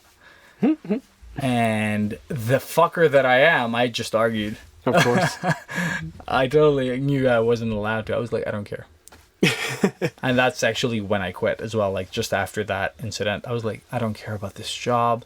I don't care about your fucking promotions. You treat people like shit. I'm out. Yeah, I gave her the finger. I didn't, but verbally. But maybe. I was like, fuck this, fuck you, fuck it all. And then I quit. And then I couldn't get a job. And then I sort of like out of this, I sort of didn't want like crappy jobs. I did some black janitor jobs. I did some white janitor jobs. I did some other jobs. Like I have so many jobs that I remember a handful, but I tried tons of different stuff. Yeah. And like right now, I'm just so happy that I go to work. I get to fucking draw. I don't draw as much being a manager. And but I'm still a senior artist / manager, so I'm both. But it's more manager than anything else. But it's still like I enjoy it in its weird way, you know. And then going home, I can draw on my way to work. I can draw on my way home from work. I can draw at home if I want to. I can do whatever the fuck I want. You get to go home. And I get to record my podcast with Yeah. you. And Yay. it's just awesome. Just like Life is pretty sweet. life is pretty sweet. Yeah, exactly. Like if you make it sweet. Yeah. Like just going around bitching about you having it too like good and not getting your super butter, whatever the fuck that is. Yeah. And I know... You shouldn't even eat that much butter. Sit on your ass all Who day. eats butter anyway? Yeah, exactly. What the fuck? I'll find you and I will throw that butter in your face. No. But I just wanted to sort of... Well, I think we need to wrap it up. No! We got 227. Going strong. But just saying that... I know that we keep saying that we're really tired and we work too much and this and this. We do! But it is because we love to work, you know? Yeah. We love this stuff No, but that we do. it's what you said earlier. It doesn't feel like a job. No. Like, except the managing part, that feels like a job. But but it also helps me sort of become more than I am. Yeah. But yeah, it doesn't feel like a job. Like, it is like, people pay me to work with games, or, you know, like, people pay me to draw, to doodle, or, like, you know, like, whatever I'm doing. Yeah. It's like with Microsoft, I'm like, people are paying me to draw on this device. You know what I mean? Yeah. Like, you got that sort of status where you can do something that not everyone can do. Yeah. Like, I think it's pretty common. The people that I know, all of them can fucking draw on computers. Mm-hmm. But for some people, it's like, oh, shit. And then you see them holding the pen, and it's just like, even that is sort of uncomfortable, you know, like, and it's so awesome. Like, we get to do so much cool stuff. And now we've gotten to the place where we don't have to sort of fight for like minimum wage. Yeah. I'm not saying we're not going to be rich any day soon, but it's still not a struggle as it was before. I don't have to fucking eat noodles every day. No. I don't have to eat pyttipanna for a week. Blood pudding. Oh, blood pudding. Yes, a cheap shit that you sort of buy and then you make it last forever. Okay, if I split it into 10 slices, I can have 2 per day. You know, like, it's not that thing. And then you have like mashed potatoes that you buy in like powder form mixed with water and that you can eat for like 2 months, you know, love that because stuff. I love that stuff too, don't get me wrong.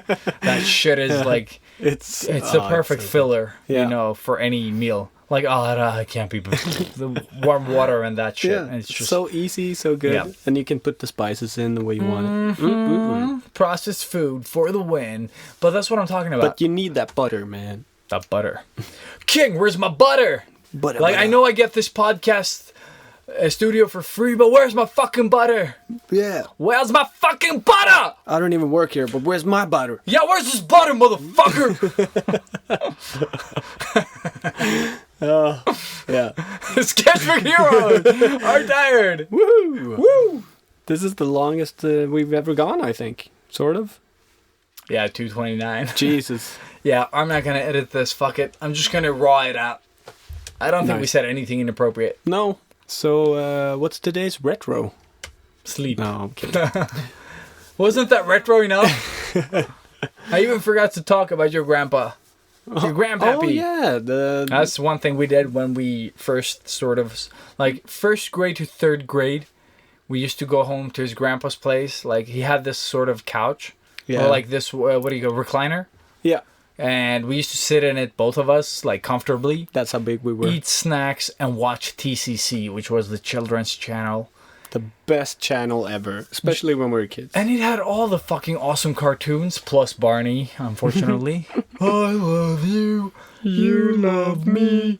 We're a happy family with a big hug and a kiss from me to you.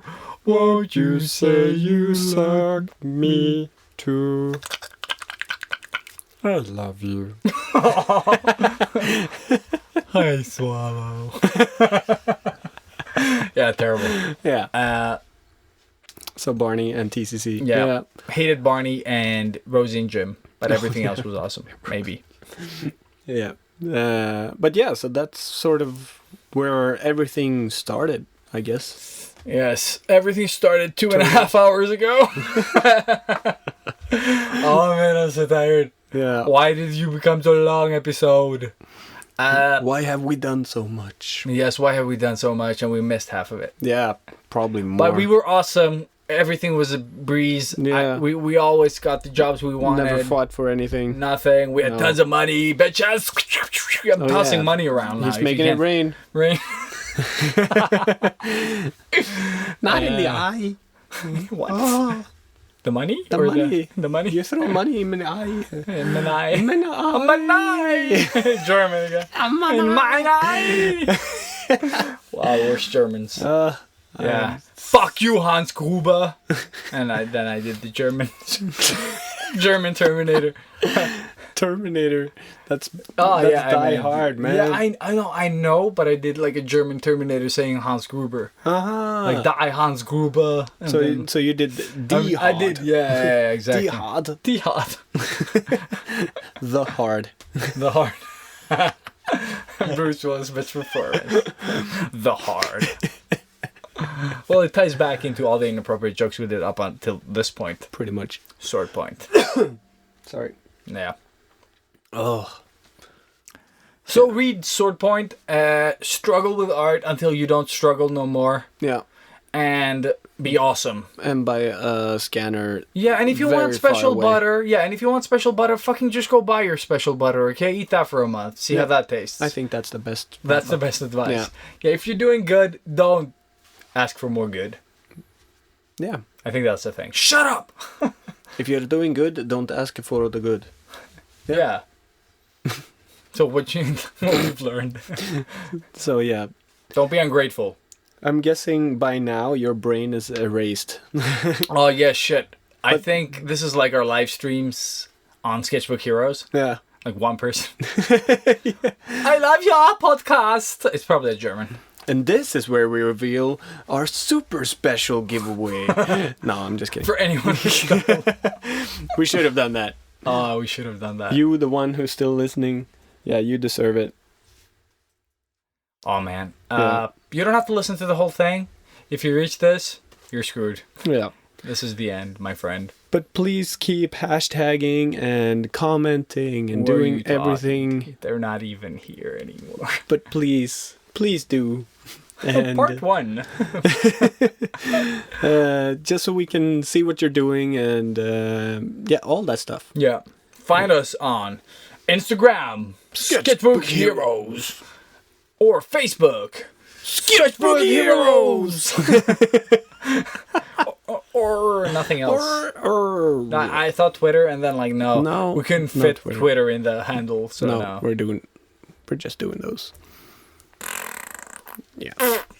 So this was me, Robert, or Rob Ekblom, on Instagram and Twitter, saying thank you very much for listening. Thank you. Thank And you I'm very much. Sexilius, Six alias.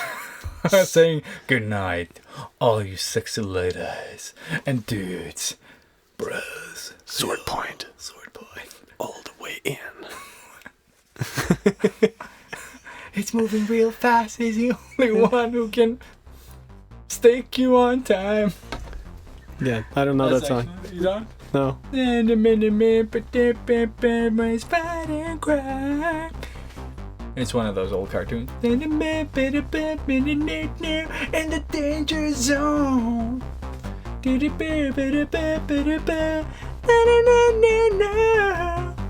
Yeah. Pole position. Oh, yeah, that's why. Because I never watched that show.